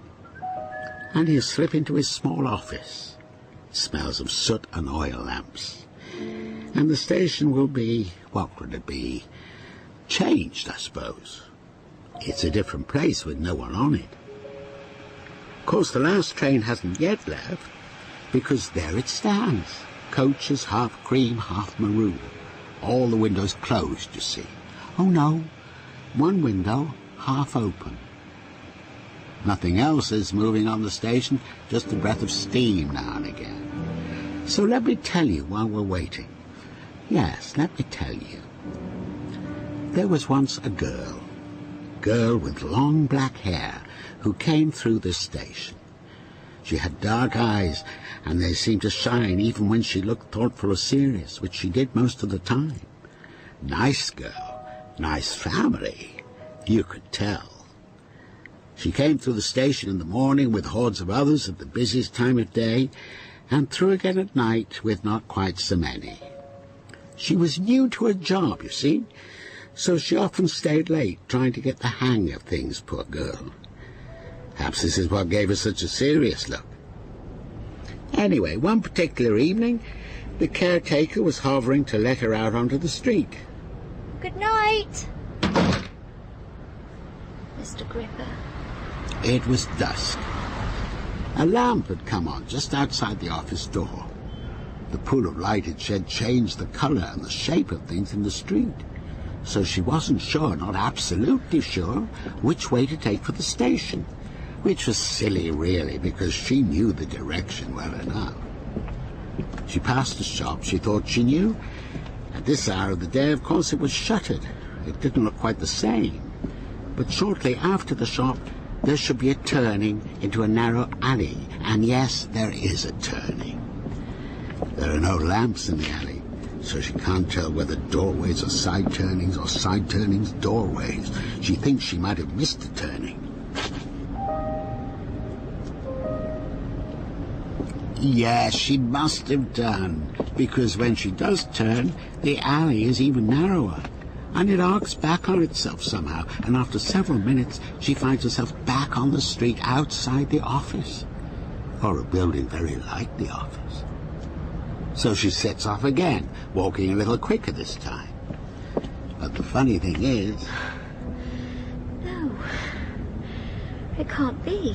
She gets nowhere. She ends up on the same street, or a street that looks the same. Please! Can you help me? She's in a maze, it seems, and nothing she decides to do will allow her out. Poor girl, she's distraught by now. No, stop! Please, stop! But there's no help. No one seems to know she's there. And every time she stops under a lamppost to check the time... Oh, no. It seems to have jumped ahead already. She knows when the last train leaves, and she's afraid she'll miss it.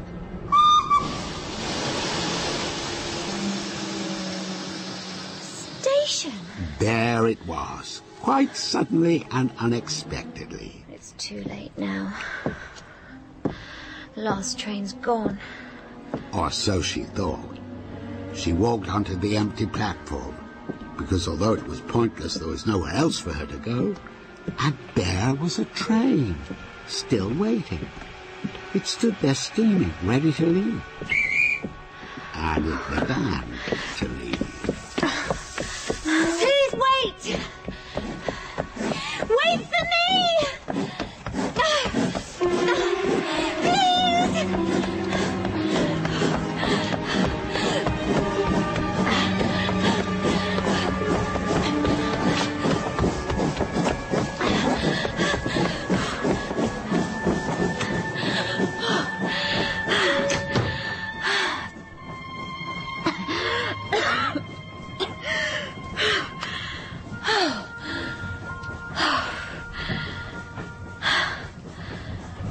You were lucky. Oh, I'm sorry. That's all right. I didn't know. I thought I was alone. Not quite. Oh, you were lucky to catch this one. I believe it must be the last. Yes. I thought I'd missed them all. I thought so too. Then I found this one waiting. I'm not sure why. It should have departed ages ago. Yes. I'd given up hope. Are you all right, miss? Yes, thank you. I don't mean to intrude, but you're obviously upset. If there's anything I can do... No, really.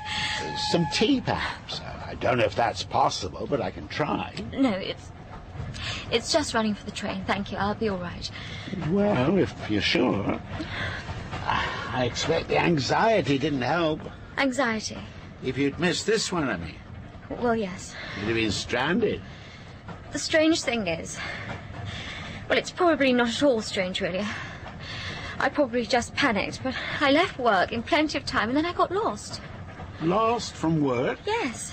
I've only been at the office about a week and I thought I knew the way to the station perfectly well.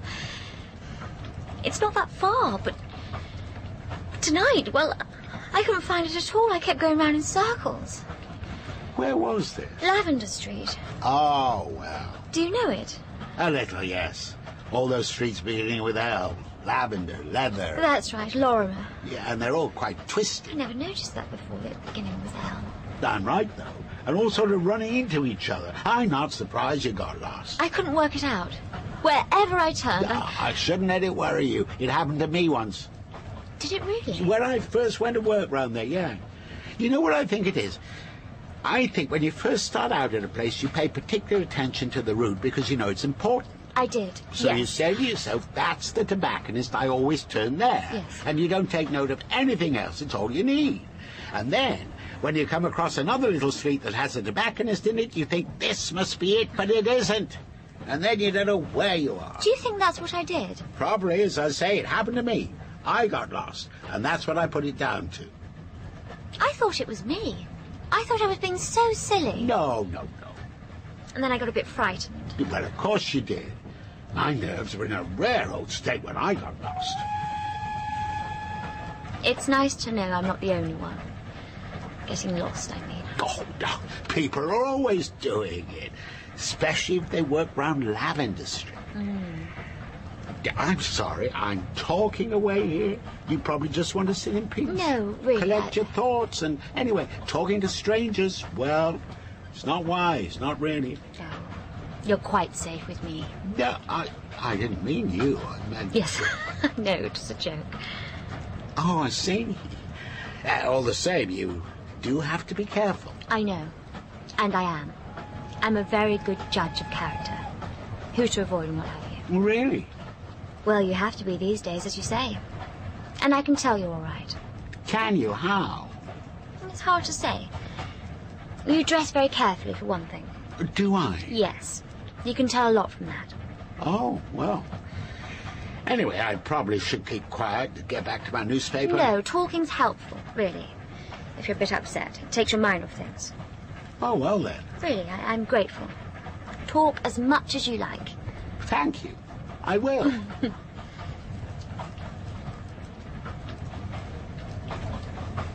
And now you can't think of anything to say.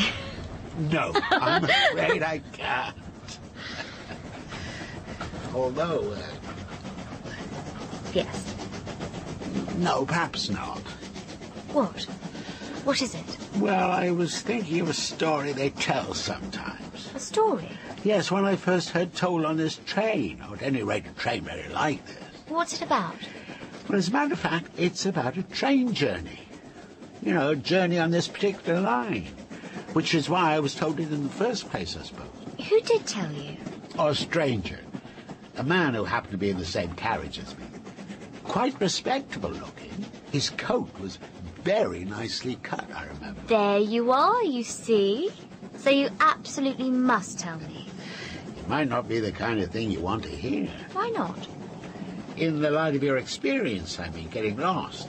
I wouldn't want it to unsettle you. I'm not usually put off by stories. Well, with this one, you're supposed to be, I think. I'm supposed to be put off? It's a sort of warning. That's how it was told to me, anyway. What about? Oh, What's the matter? the train usually stops here. Does it? I hope we stop at my station. I expect we will. I'll make sure we do, if you like. Oh, thank you. You're very kind. Now, you're not going to mention your story again, are you? Aren't I? No, you're hoping I was distracted. Well, there are other things to talk about. I won't be put off. I can see I was quite wrong about you. About me? You seemed so serious to begin with. Well, to begin with, I was. Yeah, but you looked as if you were serious all the time, a worrier. But I don't think that's really you, is it? I hope not. In that case, it's probably quite safe to tell you the story, if you insist. Oh, I do. It was a good long time ago when this was supposed to have happened, and it concerned a girl. A girl who was a bit like you, in fact. Like me? How? To look at, she had black hair, too. Really? I believe so, tied back the same way. I think you made that up. Did I? I bet they never told you what colour her hair was. You made that up because you're telling me. Well, perhaps I did, yes. Perhaps she was like you and perhaps she wasn't. Doesn't really matter. Anyway, this was about 50 years ago, so there are more differences than similarities. Every Friday she caught the train to go home. So she was only in town on Friday? No, she was in town all week. She attended a college for young ladies, and she had rooms there, I believe. So, well off, then? Oh, well off, yes. It was a college for refined young ladies. She stayed there all week and went home on Fridays, then back again to college on the early train on Monday.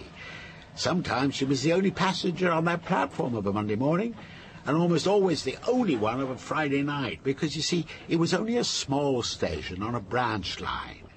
It did have rather nice station buildings, though. Old red brick with a steep slate roof. Station master's office, a waiting room with an open fire. It had a sign, a metal sign, for Bovril, and a wooden stand for milk churns. And now you're going to say it was my station. Am I? Where I get off.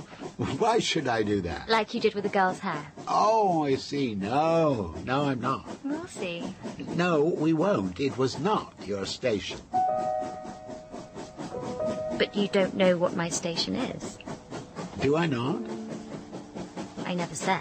No, I don't believe you did. Then, how... It wouldn't be your station, because this station, the station in the story, was closed down years ago. Oh, It's derelict, as is the line. Trains don't go there anymore. Your station's a small station, is it? Yes, with all the old buildings and very quiet. Oh, so indeed, the same in many ways, but really not the same. Anyway, the girl travelled home on a Friday. She liked to walk up the hill which led from the station up the hill to the big house. She walked there because she lived there. She was the young lady of the house. She could easily have had a carriage sent out to meet her, but she preferred to walk. It was half a mile and very pleasant. A deep lane with high hedges, hawthorn twisted through with ivy and clematis. She walked under clouds of blossom in the spring, and in the autumn she watched the yellowhammers in the branches. Of all the birds, she liked the yellowhammers best. You sound as if you know her. Do I? The way she liked yellowhammers best. Well, when I first heard the story, I did feel that. Though, of course, that's the way it is sometimes with the imagination. What is? Well, you imagine things, and they seem so real, you almost believe they're true. You picture a face, someone peering at you through a gate, say, and it's not just any face. It's a real face, a face with a past, unlike any face you've ever seen before. Doesn't this happen to you? I don't know. I don't think it does, no. Are you sure? I always know if I've made something up or if it's real. Of course I do. And what about your way home tonight? You mean the train? I mean walking out of your office.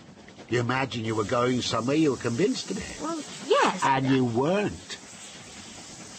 See what I mean? You have to be careful, or your imagination might actually change the world you take for granted. Shall I go on? Yes, please. Oh, good. So the girl would walk up the lane to the big house. Most days, but not all days. She wouldn't walk in the rain. When it rained, the house did send the carriage for her. It was agreed. She never had to send a message. On Fridays, when it rained, the carriage would be at the station waiting for her.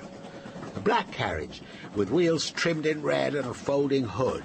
How long ago was this? I told you, 50 years. I wouldn't mind someone waiting for me with a carriage sometimes. Oh, do they not? No, they don't. I have to walk, not down some country lane. I go past the factory and the Three Shepherds, and someone always calls out. You know how it is. I can imagine.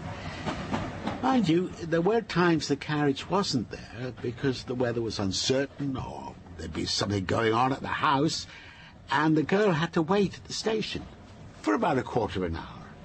She didn't mind that, though. She liked the little station just as she liked the walk. A bit lonely, though. Friday night in an empty station. Oh, it wasn't empty. I thought you said she was the only passenger on a Friday night. She was.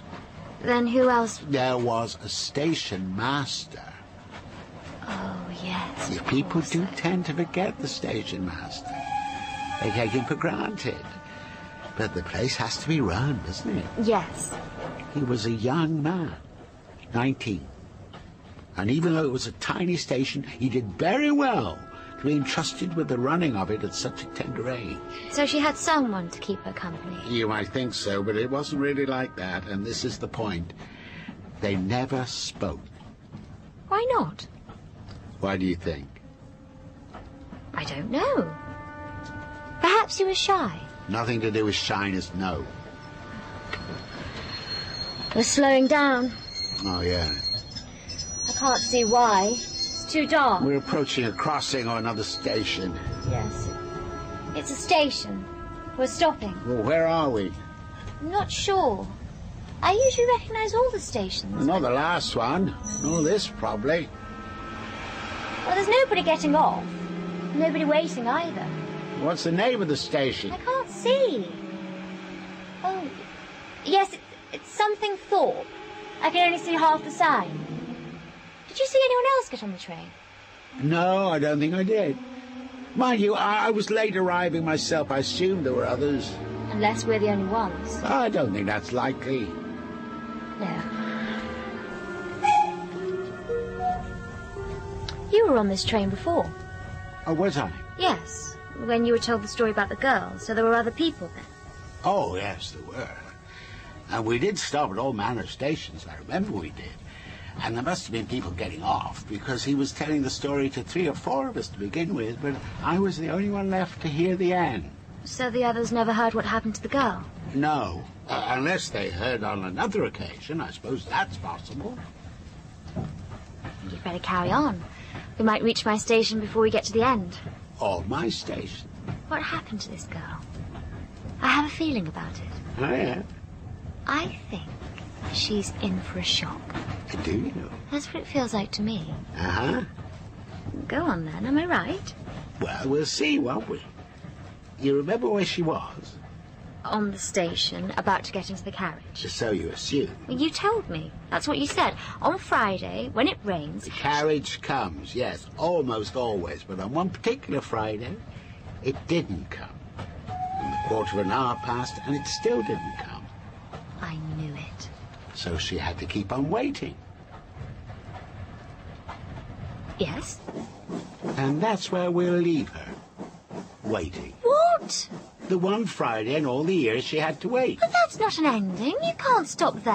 I have no control over it, Connie. This is the story as it was told to me. I can only repeat it. So that's the last we hear of her? No, that's the point where the other story starts. Other story? What other story? You must have at least 2 people to make a story. So this is the story of the young man. The station master.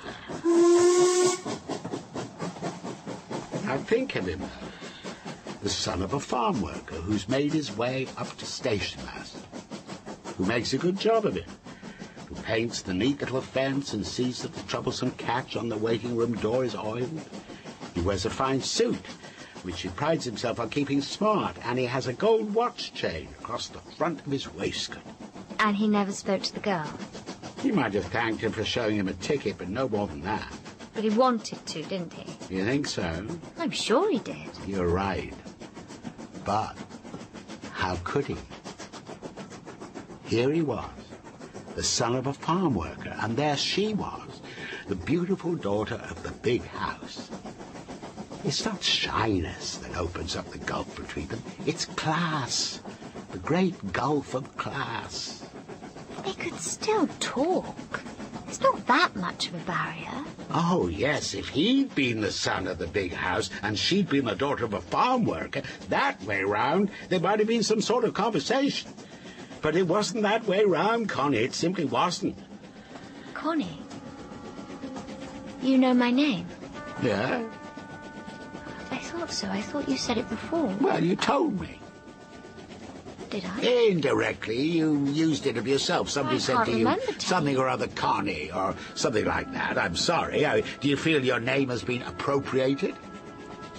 No, it's all right. I just couldn't remember saying Well, you it. must have done. I never could have guessed. No, I suppose not. Anyway, you're right. He did want to talk to her. He noticed her the first time she stepped onto the platform. The way she stood looking down the track, so beautifully poised. Her eyes so deep. He was falling in love with her. Of course he was. He was powerless not to. You couldn't really call it love, not if they hadn't even spoken. You think it always needs words, do you? Well... You think he was deluding himself? Well, she might have been awful. Oh, she might. Very pretty, but thoughtless or something. Stuck up. She might, yes. Would that have been reason not to fall in love with her? Does reason come into it? And she wasn't very pretty. She was beautiful. Oh. Well, I beg her pardon.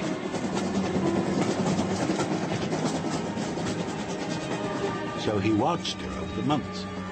Stepping onto the train on a Monday morning, stepping off on a Friday night, walking dreamily up the lane to the house, waiting. And then, of course, came the night of the rain. And no carriage. Perhaps you'd like to shelter in the waiting room, miss. And she smiled and nodded. So she came in and he prepared the waiting room. He brought in coal and lit the fire. He put a kettle on and set a jam jar on the table with some late flowering veg in it. It was nearly October. The sky was dark and streaked. The first leaves were starting to fall. From time to time he glanced at her, sitting by the fire, her brown coat with the herringbone pattern, her small hands loosely clasped on her back, her dark, dark hair. And then he busied himself again, a smut on the window wipe, a drop more oil on the troublesome catch. While he was doing these things, he was as happy as he had ever been before. He didn't know it, but he was as happy as he ever would be. Ever? I think so, yeah. That's so sad. Sad that he was happy? You're not making sense. Wish that was the happiest he was ever going to be. But didn't you hear me say he was very happy doing these things? And he was young. Perhaps you don't know this, but as you go on in life, happiness becomes more elusive. Well, that's something nice to look forward to. It's true. For one thing, you encounter sadness, and you're never simply happy after that. There's always some shard of sadness in your heart, a memory that pierces you at the very moment when you might be completely happy. But perhaps you found this. I don't think so, no. Well, perhaps you will. There's something in the past that doesn't want to be forgotten, won't be forgotten. It's clearest when you're off your guard and you think, yes, now, here, I'm completely happy. On a walk in the country, perhaps seeing the first blossom in the hedgerow, the promise of summer. You know moments like that? They're delusions. There's nothing complete about them. Anyway, there he was, our young man, alone with the girl he loved, and his heart full to bursting because she looked at him and smiled, as if she liked him. It was close to perfect. It needed just one thing. What was that? There was a moment when he'd finished all his preparations and the waiting room was warm and homely, when she might have spoken. Asked him a question. Said his name. Did she know his name? I believe she did. Some Monday mornings there were passengers who called him by name. Good morning, Davy. She must have heard that. He certainly knew her name. But she didn't say anything, did she? No. I thought not. And he didn't either. He couldn't. He could?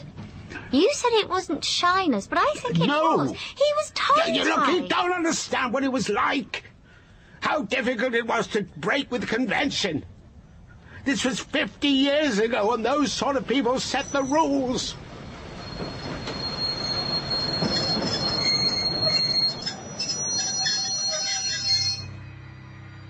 We've stopped again.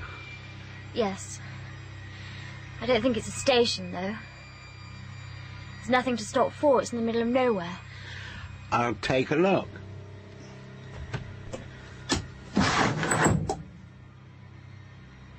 Oh, the track ahead divides. That's what it is. I expect someone has to change the points. Let me see. You can see the tracks in the moonlight. There's only one set. Off to the right, look.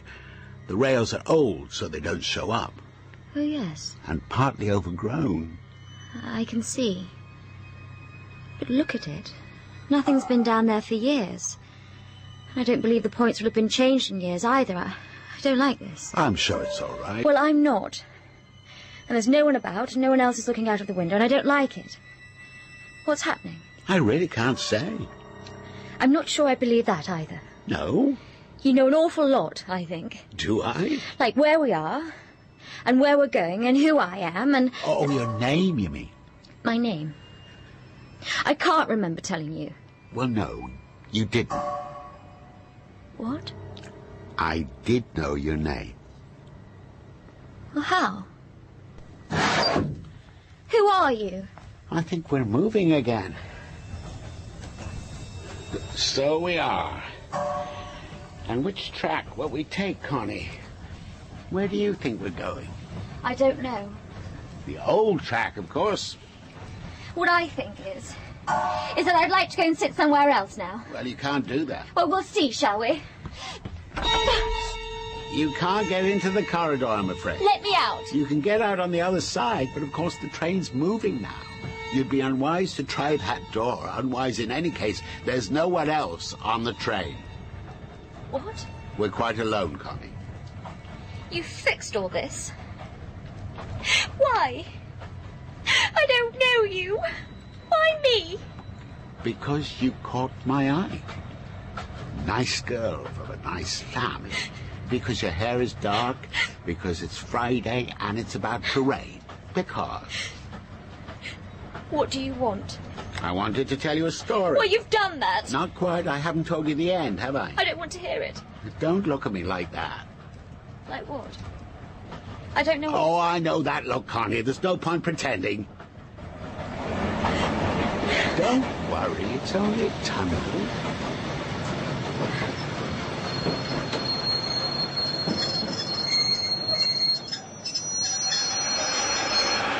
You could get out now that we've stopped. Do you want to do that? Do you want to get out, Connie? I don't know. No. Sit still and wait. That's by far the best thing to do. What's that? The lights. What's happening? You can see what's happening. They're flickering, weakening. To darkness.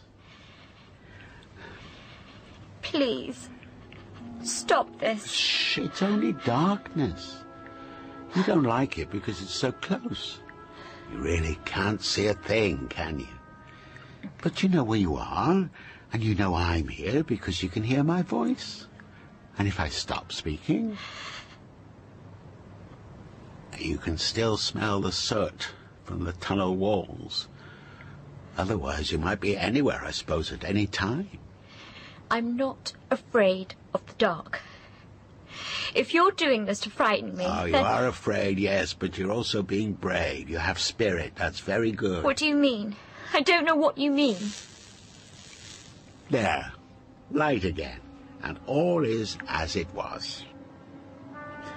Now, let me tell you the end of the story. If you think I'm interested in that... Well, you should be. It's the only way we're going to get out of here. How? How can you say... Listen. Listen.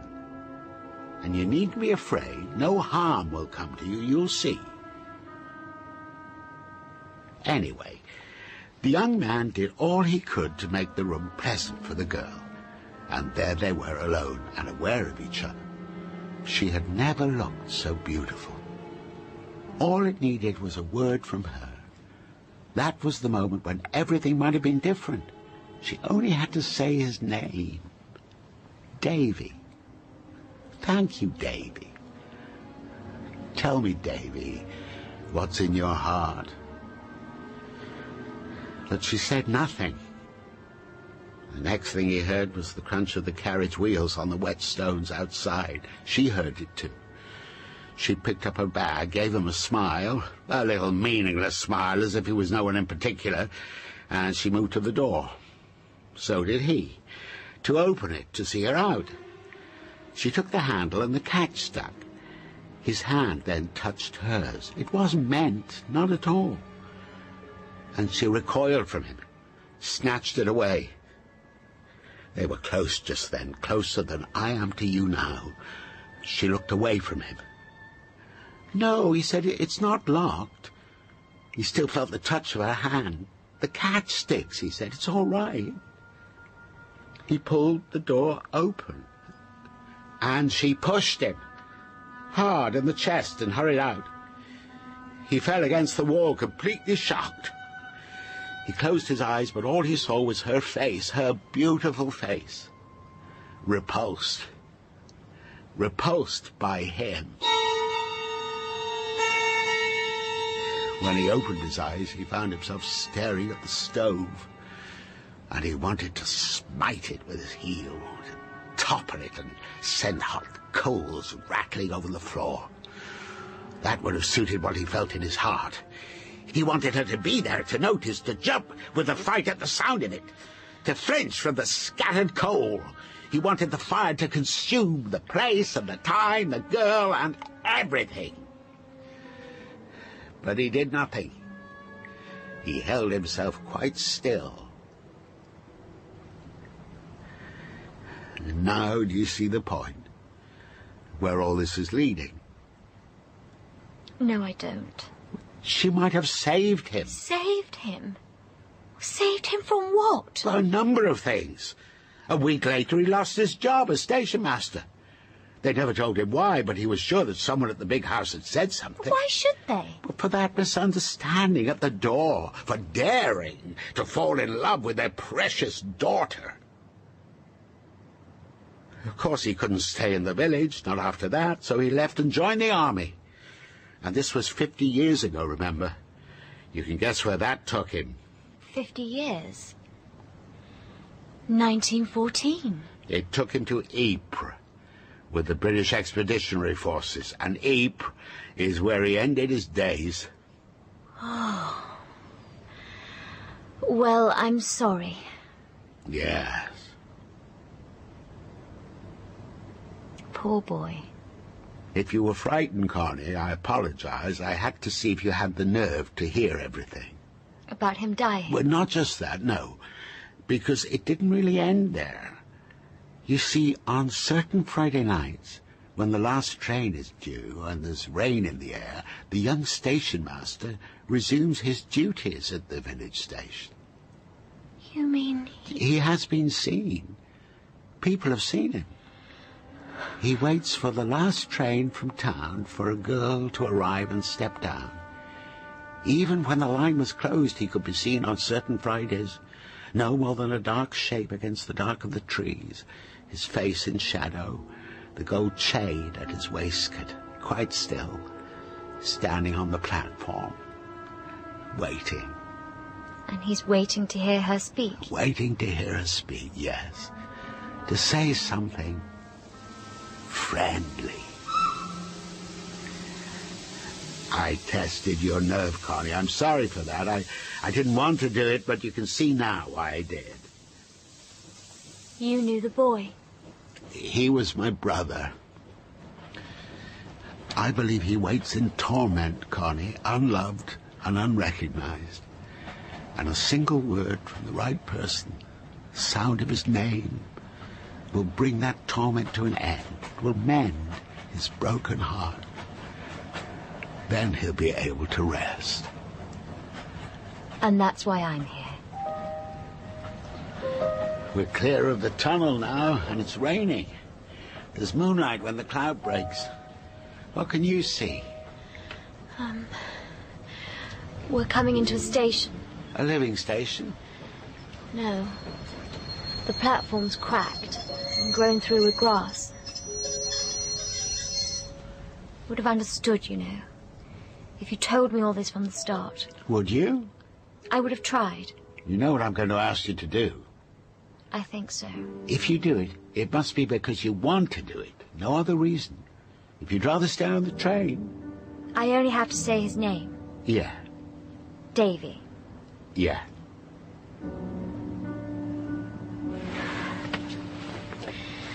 Then let me just stand on the platform to begin with.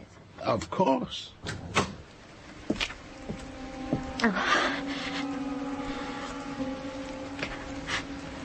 It's cold. Look down the platform. Tell me what you see.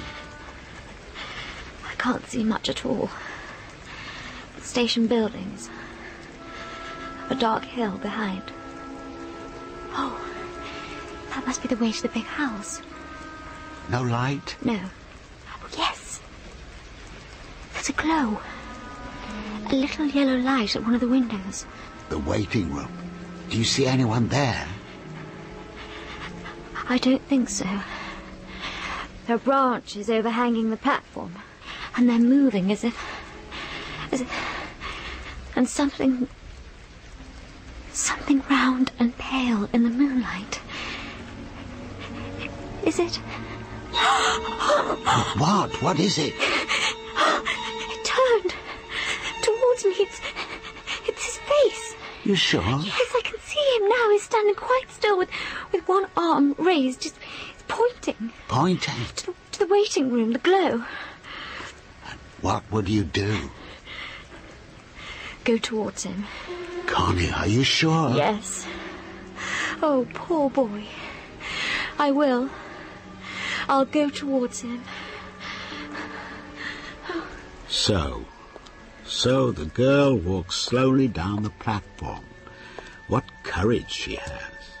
To walk into the dark like that, towards a young man who died 50 years ago. Or towards the shape she tells herself is that young man, whose heart was broken, who died at Ypres. So she's been told. How courageous and how foolish to believe everything she's been told. The young man had no brother, and he didn't die. He couldn't stay in the village, so he moved to the town. He lost his job with the railway, who had no interest in his broken heart. He never forgot the girl, her brown coat with the herringbone pattern, her smile, her dark, dark hair. How could he? He let 6 months pass before he took the train back to the village. She wasn't there. Time and circumstance weren't favourable, so he returned to town, sat on his bed in the narrow room above the tobacconist. Wait, he told himself. The proper time will come. Years went by, and still he didn't see her. Years. Then one night, there was a girl. Not quite the same, but she had something about her, something. And there she stood on the same platform waiting. So the time seemed to have come. Perhaps you'd like to wait in here. She looked at him, but his face meant nothing to her. Well, it wouldn't. Nevertheless, she thanked him and went in. You'll be safe in here, quite safe, and warm. I'll light the stove. She watches him, uncertain. Sometimes the catch on the door sticks, but you needn't worry, it's not locked. And there's that look on her face. She shrinks back from him, repulsed. You can tell the difference when it's locked. When it's locked, it's like this. Like this. And then the fire. The fire he'd waited for, to consume everything, to punish and unite. No, please help me!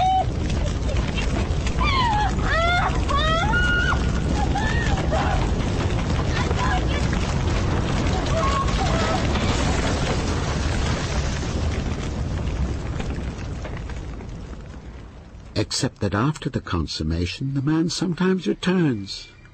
On certain nights, he comes back to the station. He's been seen on the train. People have seen him, a figure quite unaccounted for. But he's there. When a girl steps down from the last train on Fridays when it rains, he's there. The man gets out of the train. There's like rain on his face. He can taste night on the air. Oh, this familiar place. He looks down the platform and sees a glow in the waiting room, where he had been so happy, or thought himself so happy. She'll have reached it by now. He walks down the platform to join her. Her name is Connie. The name is wrong, but otherwise there's something about her. A dark-haired girl, nicely spoken, nice family. Hello? Davy. You'll be safe in here. Quite safe. And warm. I like the stove.